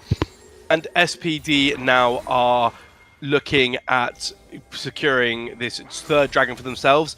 But in fact, CBS are like, no, thank you. We need this dragon. You have an Ornn. You're going towards Mountain. This does lead to an opportunity, though, and you can see that SPD are taking it. They're pinging the Baron. We'll trade you for Baron. They know that if you are CBS, you have to push for this dragon. You cannot allow a team with Ornn Jarvan to get Mountain Soul. So yeah, and you feel like this Baron will go down very quickly. They've got no vision that it's being done, but they have to know that it is being done because it's the only play that makes sense.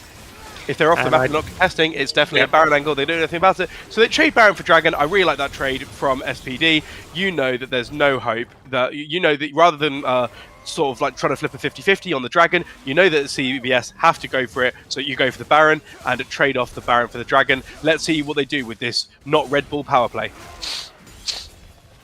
Yeah, it'll be very interesting to see how, you feel like they've got to use this as an opportunity to really try and at least get some damage done on the outer towers, because otherwise ASOL is just going to really negate you from getting another opportunity for the rest of the game. We've seen what ASOL can do against even Baron powered up minions, and it is quite filthy. But, ultimately what you're looking at is a 7k gold lead for SPD. Bounties are up. And if you're CBS, you really want to be trying to pressure for these outer towers on the resets, and unfortunately they weren't able to do so at this particular instance. No, but they do still have the Baron. The Baron buff is still there. Will they now push in as 5? Will they send it looks like they're sending the Ornn bot to deal with the Talia, although they don't know it's going to be the Talia yet. And instead they're going to push top with Tux, and they are going to send 3 people mid. It looks like a 1-3-1.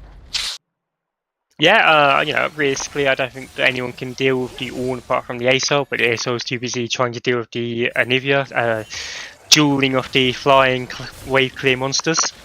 And then you just got obviously the 3 in mid. But it feels like it's going to be very hard for CBS to actually get any waves pushed out for the foreseeable future.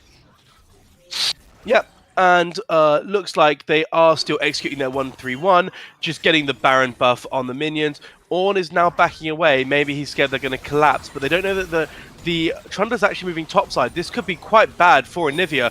Not very mobile. It's just going to go down. So much damage. The Rylai's is going to be too much. There's the pillar from Trundle, the Sky's Descend from the ASOL. But whilst all is happening, that's a nice ult onto the backline. Unfortunately, the Ornn goes wide. Unfortunately, the Ornn goes wide. Meanwhile, they're trying to burn the passive of the Anivia. They do finally get the shutdown, and they also lose Rakan. So while it seemed to be good getting a 4-for-3 fight in the mid lane, they actually trade 1-for-1 in the 4-for-3 and trade 0-for-1 in the 1v2, as you'd expect. So actually, CBD come out ahead despite having a numbers disadvantage in the mid fight. Yeah, so it looks like they just got a bit overeager. Unfortunately, the Unhorn did miss. You feel like if that had hit, that would probably be a different story. Rakan went in and probably didn't get a way to get out. There's so much lockdown with the Ashe and the Zyra, and he probably met his fate just by trying to secure a pick. Yep. But overall, I like the idea. I mean, yeah, of course. You see the Trundle and the Aurelion Sol, the two strongest members, going for the Anivia. At that point, you think, snap, pull the trigger, get the Jarvanot out, get the Ornhorn out, and just start dogpiling them. Didn't quite work out this time, but I think if I'm SPD, I'm happy with the decision. The execution was a little bit off, but hey, it happened to anyone. Of course, yeah. So we're now seeing the gold lead hasn't really moved too much. If anything, SPD have given up a little bit of ground. I think they've lost about 1,000 on their gold lead overall, maybe 2. Not a huge swing to worry about at the moment. As I say, all 3 outer towers are still remaining for SPD, so there's a long way to go for CBS to actually find a foothold in this game. A critical point for SPD, though, is Ornn has now reached level 14, so those ornaments are going to start coming in and giving all that juicy extra combat power, all those hidden stats or hidden gold that we love about Ornn is now going to come in, and it might mean that it might push them over the edge in this next team fight for the Mountain Dragon in 1 minute. Yeah, and the thing is, actually, because the fact that CBS were able to secure that earlier dragon, they don't need to really fight this one. It would be a shame to go down and lose Soul Point, but you brought yourself the extra 5 minutes of scaling time by flipping for the Baron earlier in the game. Yeah, so they are looking like they're going to catch the Anivia, though. A nice flash there to get out, not really having any way to escape there with the Talia about to seismic shove you, the pillar slowing all your movement, so you're having to force the flash. Yeah, and obviously they don't have passive, so that would have been a dead But Anivia. Ornn is about to die to Aurelion Sol, potentially. There is the... Jarvan has engaged. Down goes Zyra. Will it be Trundle next? The Trundle seems like he's altered the Jarvan, so they have to back away. A 4v3 again. But the TP from the Aesol is so big. A nice stun from Tux there to try and get the kill. I don't think it's going to be enough. Down goes Anivia. And now that is going to be the dragon for CBS as they start pulling this game back. Yeah, and you're starting to see now that... Okay, yeah, the Jarvan was very strong very early on. He indexed tanky, but Trundle just ults you now, and you are now paper. And you're seeing that it's actually quite problematic now, and is not surviving the engages as healthily as he did before. Gold is finding itself on the carries for CBS, but it didn't find itself on the carries for SPD, and it's now maybe starting to punish them a little bit. Yeah, I mean, one of the critical problems I think they have so far is that they should be sending the Anivia potentially to match the Aesol. Sending the Ornn, your biggest teamfight threat, into a side lane, only for the Aesol to be able to get there much faster with the Astral Flight, means that you're just going to be gimping yourselves in team fights. Ornn hasn't been able to upgrade anyone's ornament in the last fight. As far as I can tell, there's no ornaments been given because he's just been in the side wave dying. He hasn't actually given anyone the ornament, so the power of his passive isn't even being utilized. Yeah, and also, we talk about the fact that he's gone for the Abyssal Mask. Well, there's no point having an Abyssal Mask if you're alone, because you're not getting any benefit from it with the Anivia. So it's a bit of a just strange, well, it's not strange, it is how it's fallen. But you do feel like the lane assignments aren't working out for SPD at the moment. It's not at all. I think there's a real disconnect in between what their comp wants to do and what they're allowing their comp to do with these lane assignments. And we all know lane assignments are quite a tough thing to do. They're quite nuanced. They're not necessarily the most easy thing to perceive. But in this case, here we go. Ornn is finally giving some ornaments to people. Let's go. We have the upgraded Leandries, the upgraded Gore Drinker, and now it's time for them to think they start Baron. Yeah, objective ranges is about to fall off, which goes to show how much they've pulled the game back on the side of CBS, and they have forced SPD off of the Baron. Oh, big ult through from the Aesol. But a nice Ornn ult in return to get the Aurelion Sol flashing away. Pilgrim's on the Baron. Pilgrim takes the Baron. Now it's the re-engage. But the Trundle's at the front line. He's very tanky. He's just going to go straight down. He can't actually stop the thing. The Aesol is just going to run over this fight. A nice knock-up, though, from the Ornn. Actually does kill the Aesol, but it is at the cost of Anivia's life. And while they do secure the Baron, it's actually a 1-for-2 in the favour of CBS. Yeah, but they got the Baron, and ultimately, that's what they wanted for. It's more of a denial more than anything. But I was very certain that the Aesol was going to clean up the fight, but Ornn doing his assassin, mage, fighter, tank, bruiser, DPS, healer stuff he just actually one-banged the ASOL at the end of that fight. It was quite crazy to watch. Yeah, it was a really nice knock-up, a nice angle there to get on the ASOL. I think the ASOL maybe slightly lost track of the Ornn or where he was or anything like that. I mean, it happens all the time, right? We've seen it before. But with that in mind, I think that the ASOL is the scary point of this team. We've seen 314 CS at over 10 CS per minute. Again, what an absolute demon. And with these Void Staff completed now, as well as the Rylai's, as well as the Seraphs, as well as the Leandries, there's going to need to be some sort of effort to try and lock him down. And I don't know how you really do that with this comp. If Jarvan flies in, he's going to be so far forward than everyone else, they're not going to be able to follow, and he's just going to die. So it's very tough now for SPD to 5v5 fight. Yeah, you do feel like the, we said that, if the game gets to sort of 30, 35 minutes, the clock does run out, and it seems like we might be getting close to that moment. We've talked about, we've all heard of Flame Horizons. What do you call it when you're basically double the CS of your opponent? Because that's what you're looking at in the top side, I'm afraid. Inferno Horizon, there you go. Yeah, I like it, because that's what you're looking at in the top side. This ASOL is nearly full build.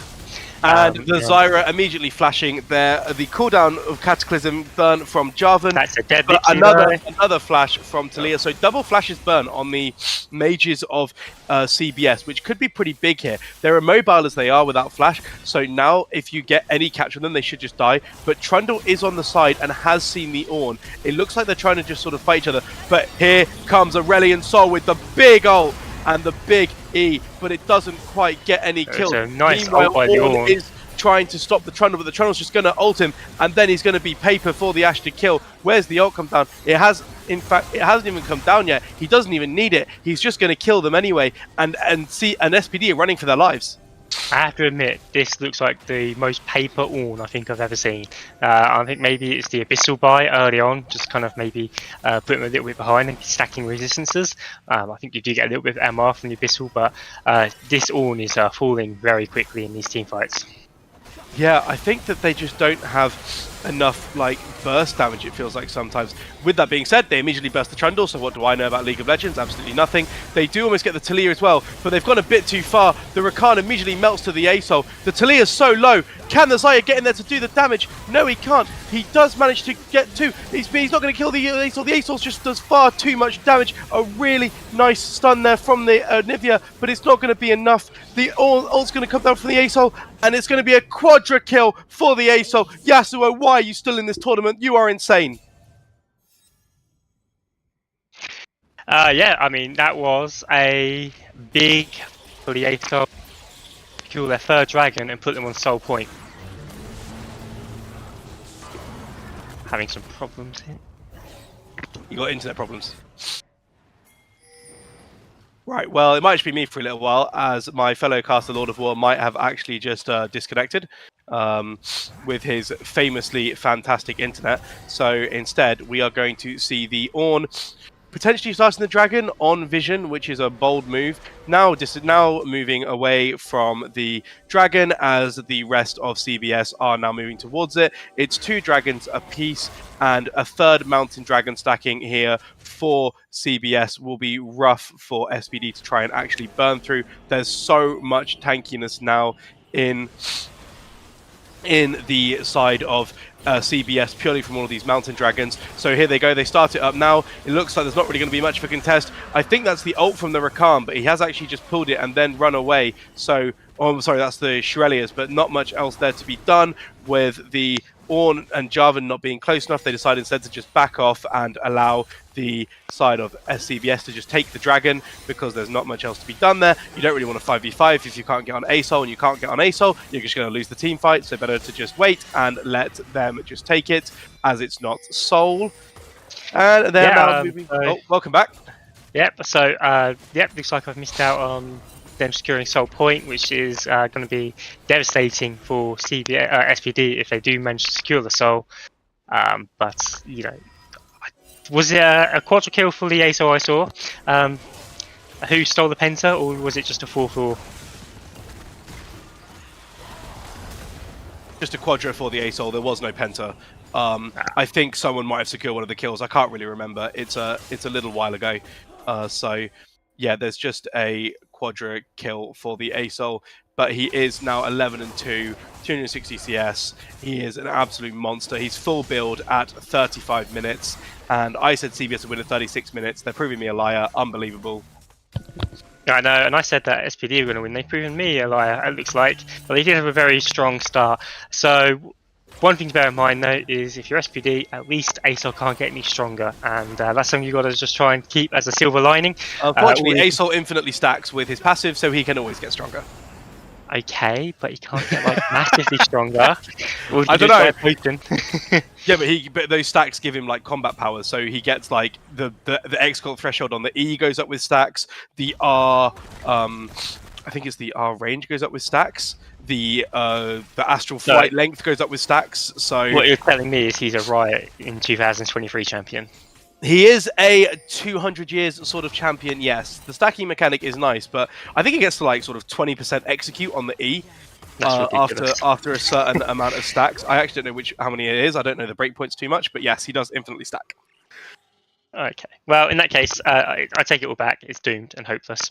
But Baron has spawned, and we're looking at 612 stacks, and I think that already was at the 20% max HP execute. So that's going to be fun for all of these champions to fly into. I'm just going to do a quick look for you to double check. Rakan has pulled the ult, but unfortunately had to flash away immediately as he hopped over a wall into a big scary space dragon that hit him. Yeah, so it's 2.6% of the stacks is the That's a big R from both a the really nice R from the Soul. Ornn there, and the Aurelion Soul's E just to space them out, but there are still no kills. There's still 5 people. I spoke too soon. I know nothing about League of Legends, as Aurelion Soul immediately charges in and gets both the bot lane for free. Jarvan goes in, but it's far too late. You have no ADC, you have no support, you have no combat powers, you have no DPS. All you have is misery as you get to watch SPD run away as CBS run over them. Yeah, and you feel like that's got to be Baron now, and you feel with Baron, there's a lot of sandy gold on the map for CBS to take. There's only one tower taken from them so far. You feel like that's got to be a lot more eventually. Nivea has TP top to try and trade it for something, and it looks like they will secure the bot inhibitor tower and maybe even the bot inhib. I think that was a good proactive play, about the best you could hope for, because it really does feel like the clock has struck for SPD. Yeah, I mean, they're trying their best. They did get an inhib in all of that, but the ASOL is now looking very, very scary. Does get the Anivia passive out. Tux does get his Seraph blown, which is actually a lot bigger than it might sound, because now if the Jarvan dives in with the Rakan again, he might actually be able to do enough damage with the Xayah behind him. But it's looking really scary for SPD, as the dragon will spawn in 47 seconds, and it will be Soul for CBS if they manage to pick it up. Yeah, and you got to feel like mounting Soul onto this comp is just not going to be pleasant. It's already hard enough to try and kill them. Now imagine chucking a 200, 300 shield on them, all the resistances they've got from stacking 4 mountain dragons. I think you get 4% of each resistance stat per dragon, so that's 16% extra armor and MR. That's a lot of extra stats that you just don't have the gold to burn through. When you're, well, I mean, you're pretty equal in gold, to be fair. It's just you've got to feel like the gold is more efficient and more effective on the side of SPD. Yeah, well, CBS do have the actual hidden gold advantage from the ornaments. I don't think it's enough. And if you look, Xayah doesn't actually have any pen. So yeah, I mean, while but here we go. They are actually starting the Mountain. It seems like they want to trade Mountain Dragon for the tier 2, as they don't think they can fight it. I mean, as trades go, it's not really great. This is a Donald Trump-esque trade deal in the history of trade deals. However, it might be all they can get. In the meantime, it looks like Aurelion Sol is trying to burn the Xayah, burns it early. The big bomber comes down, and Aurelion Sol does actually manage to get so much damage on across the map that Anivia in mid dies from the Aurelion Solar in top. What a champion, Riot. Yeah, I mean, unfortunately, obviously, the thing is that they're the Baron impaired recalls, so even though they were all just at the Dragon a few seconds earlier, they were able to match through and respond to the cross-map play very quickly. They did get the tower. I think that's about as good as they could hope for, and they did only drop to one person, but unfortunately, you know, you had a 6,000-7,000 gold lead probably about 15 minutes ago. You're now seeing at equal gold, actually slightly down in gold. You're down a Soul, you're down Baron. It's not pretty reading if you are a supporter of SPD at the moment. I mean, with gold being at 70k, gold really doesn't matter that much now. We're at 700 stacks for Aurelion Sol, and while we have full builds coming out for the ASOL, we have 3.5 items for the Ornn. They are chasing the Trundle. A nice Ashe out there to try and interrupt, but it only goes on the Rakan. But the Trundle does dodge the Ornn dash, but he can't dodge everything. He will eventually go down, but that Taliyah is signaling the ASOL coming in now. Oh, no, he decided to back off. I thought he was going to come in with the Astral Flight into a big start. Yeah, I mean, they've got the inside track on the mid-wave, so they could just push this mid-wave down. You know, this game is still feels, even though being 40 minutes deep, it still feels like we've got some legs in it still, as there's still so much from the map yet to take for both teams. Yeah, I mean, looking at the builds now, Rakan, full build. Xayah, not quite full build, is because I think she's going for more expensive items. Jarvan as well, at the almost full build with the double MR itemization. It's looking like it's coming into because of the Aurelion Sol. Aurelion Sol's been full build for about an hour. They are diving the Aurelion Sol now. They know it's now or never. They're going on him. They get the feathers pullback, and down he goes. Down Aurelion Sol falls. Will this be it for CBS? Will SPD have taken them down? No. Unfortunately, the tower has done so much damage. The tower is absolutely wrecking them. Jackshow doing enough to save the Ornn, but the Ashe now is here. They flashed over with the Aurelion Sol. With the Xayah, but the Xayah goes down to the Ashe. Anivia's the last one alive. Oh, I thought it was going to be it for CBS. But CBS somehow managed to teamfight their way back in, despite losing the Aurelion Sol. It's still a 4-for-3 in favour of CBS. Yeah, I mean, that all came from the pick on the Trundle. They tried to utilise the numbers of advantage they had. That was about the best fight that they had. You know, you do feel like maybe the better play would have been to push in that bot wave and force the player on bot where there's no tower. But obviously, they, you know, hindsight is 2020 and they didn't know what was going to happen. But it was a really nice pick on the Aurelion Sol, and it just goes to show that there are avenues for them to actually take this game if they can replicate and encounter and engage like that again. Yeah, I think it didn't help that they fought 6v5 because they fought against the tower. So they effectively were fighting 6v5 diving the tower. The tower is actually still up, so while they did get the kills, unfortunately they didn't actually manage to affect the map state at all, other than getting obviously that big shutdown. But I don't actually know, do you know who got the shutdown in the end? Because I can't really, I don't remember. I don't think it actually says on the replay. There was a lot of stuff that happened. There was a lot of stuff that happened. I'm not necessarily sure who, and I can't really check, unfortunately, but I do... I want to even say it might have been Jarvan again. I was going to say, I think it might have been Jarvan. By the way, the ASOL going down is massive. ASOL does have flash now, though, and he has actually sold his boots and gone for the Zhonyas, so he is now as scary as he can possibly be. He must be sitting on about 1,000 PM. I mean, look at the size of the singularity. It takes up the whole lane.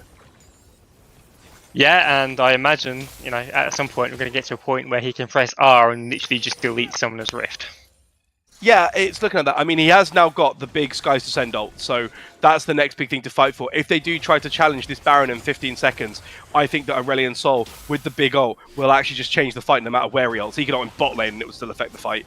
But it looks like he is in fact grouping, as you expect.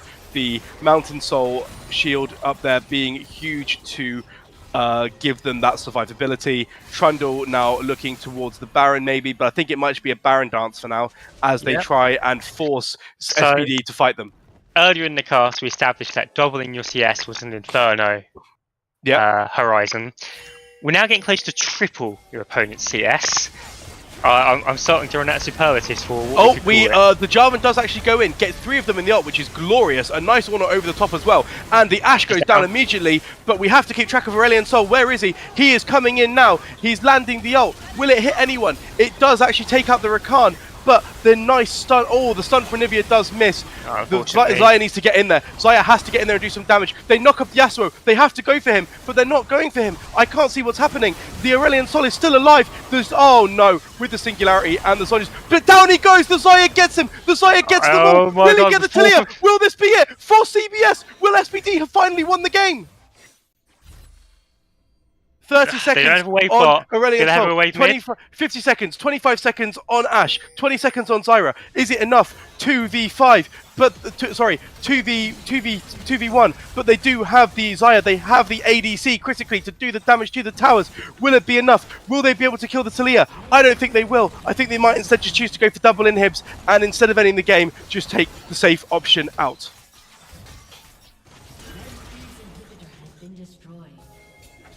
Woo! Yeah, What a great engage from Pilgrim there.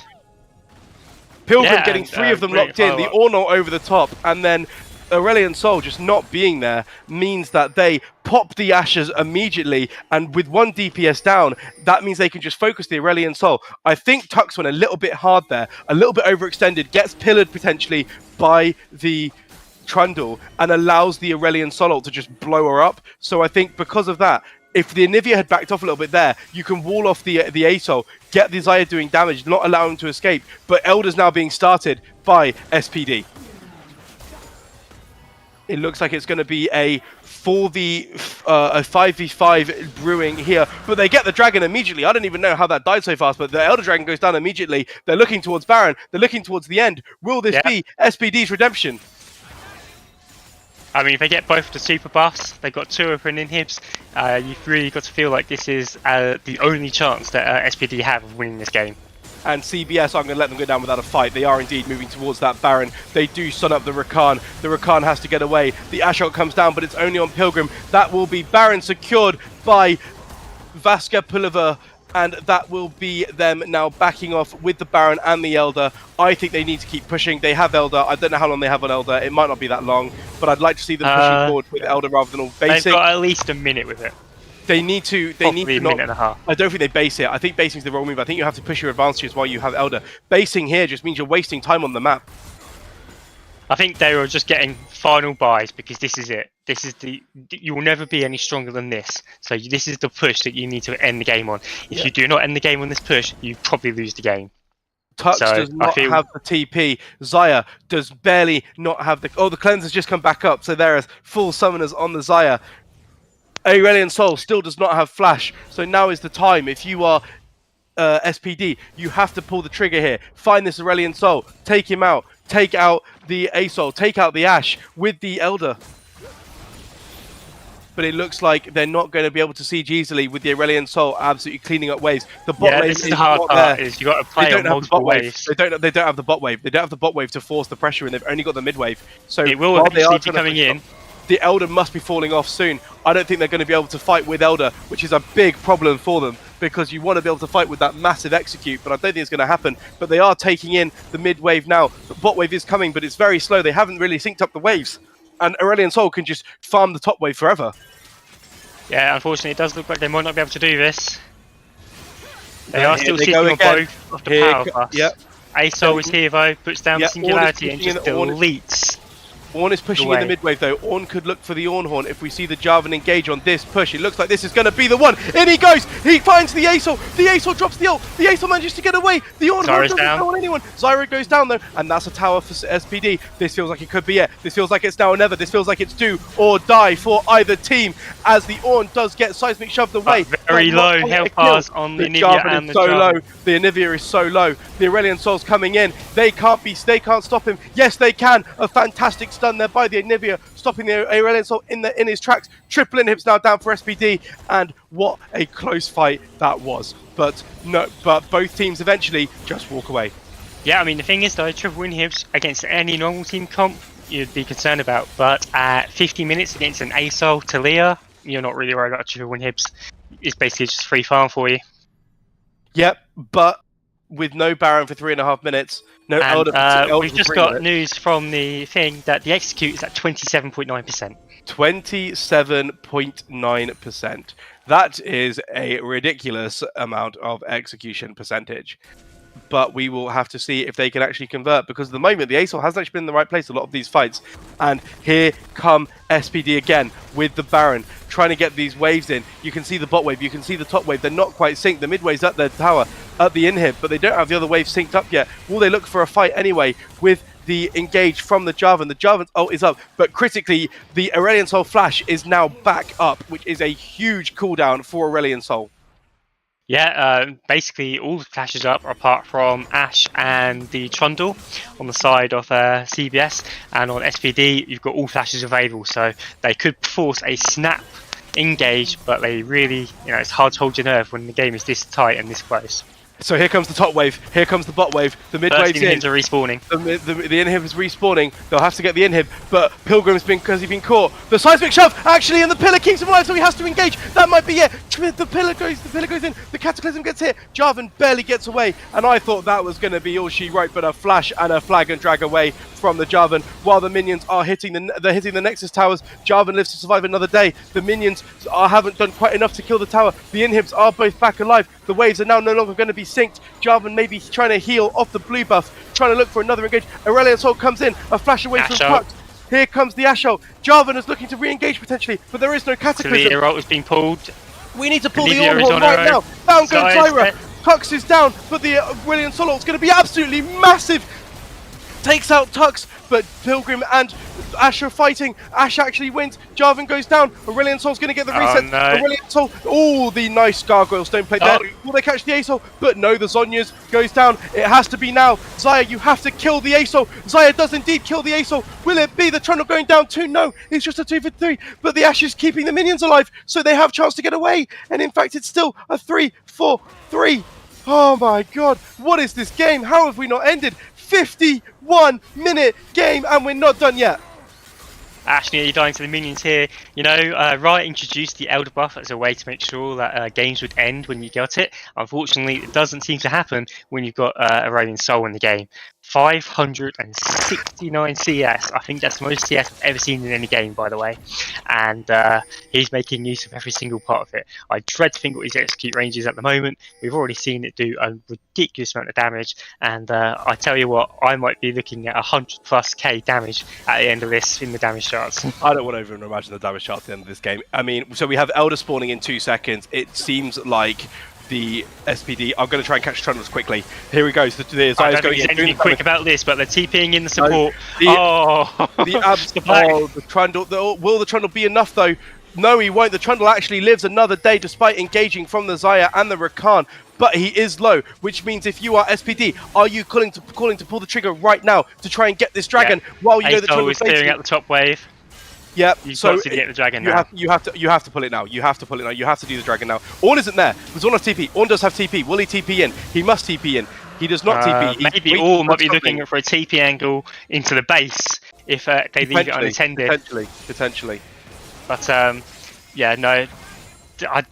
Unintentional blockage of the Ash ult from the Anivia, who TP'd in with Banshee Fail and just tanked the Ash ult for with the Elder. We're going to see a repeat of the same thing. We're going to see the Baron going down. CBS are not going to let this one lie lightly. Here they come. It's going to be a 4v5. But the Jarvan is already secured the Baron. The Jarvan goes in again with Elder. Will this be it? Here comes Aurelion Sol though to try and change the matter. But the Ornhorn catches him. Will it be enough? At the moment. The GA is popped. But the Ornn is absolutely wrecking the backline. Down goes Xayah to the Aurelion Sol. Down goes Unfortunately, ASOL and the ASOL is absolutely wiping the entire team. SPD tried so hard for 53 minutes and 11 seconds, but the Aurelion Sol shuts the door on the Baron take, shuts the door on the game, and that will be the end of the series with SPD falling so painfully short.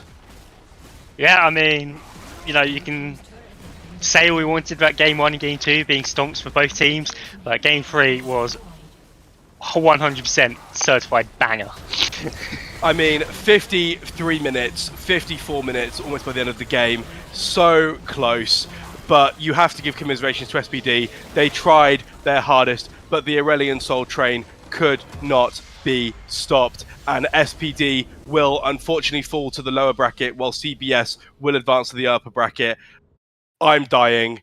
You're going to have to do the interview. I can't speak. That's okay. That's not a problem. So, yep, we have seen a 2-1 absolutely banger series. SPD move down to the lower bracket, and CBS will move on to face CC, I believe, in the next round. That will be a very entertaining series as well. And I'm sure we'll be getting some people in for an interview, and we'll have a chat with them about the series. What was the damage number on the end for the ASOL? Can we see it? Not quite 100k, I believe. That's only 93. Oh my lord, only 93k. They failed the 100k challenge, so really they should just forfeit out of principle, I think. I agree 100%, but so very unfortunate. It would be nice to see 100k in damage numbers, but we didn't quite get there yet. And I will just wait to see who we do get in for the interview. I think it's going to be Lipsy. Okay, So yep. Lipsy is here. I believe Panda's here as well, but he won't be actually interviewed. So I'm here to talk about something afterwards.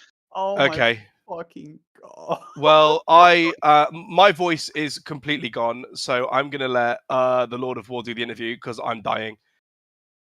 Hi guys, banger series. Hello. How's your heart rate? Has it come down yet to a manageable It's level, or are we still racing? Fine. Yeah, it's fine now, but fuck.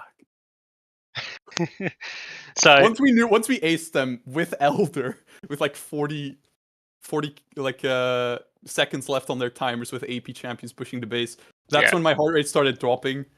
Well, fucking. yeah, no, I mean, it was a very topsy-turvy series. You absolutely dominated in game 1, and then in game 2, SPD brought it all right back at you. And game 3, you really went blow for blow with each other. There was a point where they secured both of the powerful neutral buffs, and they were sieging your base, and it really felt like it was then or never for them. Yeah, I mean, so how did you feel in that moment when you're being sieged by an Elder and a Baron comp? Did you feel like that was, time? Had SPD finally got their best over you? No, the reason I think that there was always hope, which was also a bit of the reason we were not really winning, is because we had Asol, and every time they jumped him, it was, completely lost. Yeah. But we still had him. And the base defense where he's able to farm 3 separate super minion waves for his passive.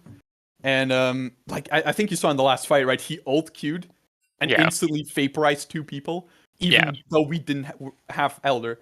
Yeah. But yeah, I'll be honest, I'm not a hopeful person. I think it's doomed like very fast, and like I even got told by my team to stop being so negative because it's ruining the game. But like game 2, for example, like we messed up draft, and they basically had pushing lanes everywhere. So like Ori is able to run top, get kills, bot run kills, and we just and we have a tank jungler, so we can't really. The Ornn jungle definitely a highlight of the series. I feel, very unorthodox. You don't see. I think the last time I saw Ornn jungle was when we played you guys, as a matter of fact. So Ornn jungle is something that we like to play, but I feel like this series, was it played game 2 as well? Yeah, game 2 it had 2 games. Yeah. Mm-hmm. A lot less success than like game 1. I think game 1. You have the Yone, you have the outplay potential in top lane. I roamed top and gave him that first kill to get him going. Mm-hmm. Yeah, I think both game 1 and game 2, I think the Auris had a lot to. It was a good draft adaptation to ban it in game 3 to stop the pick in game 3. Yeah, we basically were constantly saying like, well, we gotta ban this and this. Wait, should we ban this? Wait, what are we leaving open then? Because in game 2, I don't remember what our ban was. I think I called for a Malphite ban because I thought it would fuck us. And it kind of did, a little. Obviously a profit, because you saw it come through. Yep, so you banned Lulu, Milio for, I think, all 3 games, because they're both disgusting champions. Yeah, and you mixed it up a little bit. Yeah, JS Life, very, very known. You banned Maokai in game 1. Yeah, Maokai game 1. I can't remember what you banned in game 2. I think it might be... Game 2, it was... the same 2 bans, and was it Maokai again? I don't remember. Yeah, possibly. Yeah. The champ select not work? I'm not seeing it on the stream. No, unfortunately, draft didn't work for the stream, so we had to do our best to just tell people the drafts, paint our pictures with words, as we're known to do. I will say, I'm sorry, I obviously couldn't jump in to help fix the draft. That's okay. At the end of the day, the game got streamed, and I'm very happy this series got streamed because. Like, I'm someone who wants to win, and if I don't win, no matter how good I do, I'll be sad. Yeah. But even, like, in Game 3, I was just thinking the entire time, like, I mean, if we lose now, fair enough, Yeah, no, I mean, that was probably one of the, the best series in probably TSC. I think you've already called it the best series of TSC history in the chat. But it does make me think, we had a really good series before between SPD and CC. And I think they're next in your next on your crosshairs. I say MFF against supportive as well. Split 1 is a contender. Although that game had a bit of trolling everywhere. So basically, what I'm hearing is yeah. SPD are certified bangers. If you play him, you're going to get a good series. They've lost all of those, sadly. Ooh. 2-1, though, and this was such a close game. Like, it was very annoying to plan this game because Sprupa couldn't play, so they had to get a sub in. Yeah, and I don't think they really played with this sub, but like, he played well. He did very well in the. He's like plat 1, I think. So he's a very strong good at the Zaya. game. Yeah, the Zaya was actually scary. Like, I didn't know what to do about her. The Anivia as well. I really want to give a shout out to Tux. Yeah, right, Tux. Because I think he easily the best mid laner I've played against in this cup, and I think he definitely outperformed me. So yeah, I just want to give that. No, always good to hear the shout out for the opponents. As I say, I think it's easy to do that when you win. To be fair. Yeah. I think your next opponents are CC, Krusty Crew. Oh yeah, undefeated team so far. And how do you think that series is going to go? We have 2 weeks to prepare for that, so that's okay. That's fine. I don't know. It's harder, I think. I think today might have been a little harder because we're playing against a player that we've never seen before, and the Krusty Crew guys, we've seen them play, right? Okay. So it's like we've actually analyzed. We've watched the game, so we kind of know what their playstyle is, what champs they like. But today was not really sure. And I mean, Tux played jungle in Split 1, for example, where he also did really well. So seeing him dominate mid lane is kind of shocking, almost. Yeah, definitely. So we would say probably the MVP of the series has to go to Yasuo in the top lane for the Yone in game 1 and the Asol in game 3. Didn't really do too much in game 2, but obviously I think the whole team was a bit behind there, so it'd be a bit unfair to single him out on that one. Would you agree that Yasuo was the MVP of the series, or do you have your own interpretation as to who you would call the MVP of the series? I think game 1, it's either Orione or honestly the Blitzcrank pick. I think did a lot. The Blitz did a lot of work on the Soraka in the bot lane. So with the Blitzcrank, they basically just ran over bot lane instantly, and then top lane was solo winning, so that just kind of snowballed. I didn't really have to do too much besides just enabling them. I don't even remember anything I did that series. It's just follow up charms maybe. For series for game 2 in the series, I'd probably give it to the Ahri. Maybe Tux was the MVP in game 2, definitely. I feel And game 3, I mean, the Aurelion Soul that was keeping us in the game and did almost 100,000 damage. Yeah, we're very disappointed he didn't get to the 100,000, 93,000. It's like he wasn't even trying. So, I feel like you lose a few points for that, to be honest. But I feel ultimately at the end of the day, Yasuo was the MVP of the series. Yeah. It's definitely a thing as well with the Asol pick. He's very worried about being AP heavy. So he's like, oh, I can't play AP. I want to play AP, but I can't. So I think Mystic literally just told him, so Rabbit Panda here, literally just told him, play what you want. Obviously, I think the most impressive part as well is obviously Yasuo was typically your bot lane as well before we made this transition to top. So to be putting out those performances as basically like a role swap, I just think adds an extra dimension to the discussion. I mean, he is a mid lane main, to be fair. He kind of got forced on it. He wants to be a mid lane main. He wants to be, but he's kind of forced on it. I mean, we swap around in our normals sometimes. I want to say one more thing. Of course. Shout out to my team who didn't give up, because I did. Shout out to also who carried the people. Shout out to a supportive. I mean, what a fucking series, right? Brilliant team. I wish them a lot of luck in against MFF or Lost to Boris, I think. And I want to also shout out you guys, because I can't imagine this was an easy series to cast, considering it was 3 long games. Especially the last one. I heard you. It's very entertaining games to cast, so that helps. Breath at the end of the thing. Yeah, no. I know for a fact that my colleague Lashil, he was struggling with his voice towards the end. There was a lot of hype moments, and he was definitely losing his voice towards the end. But we enjoy casting these games, especially when there are bangers like that. So thank you for taking this cast. Okay, I think we're gonna probably wait. Mystic wanted to say something. That's why you joined. Oh, that's for post stream. Don't worry. Oh, okay. Okay, so thank you all for joining us on this series. We saw an excellent series, has to be said. We saw CBS take the series 2-1 as they progress forward.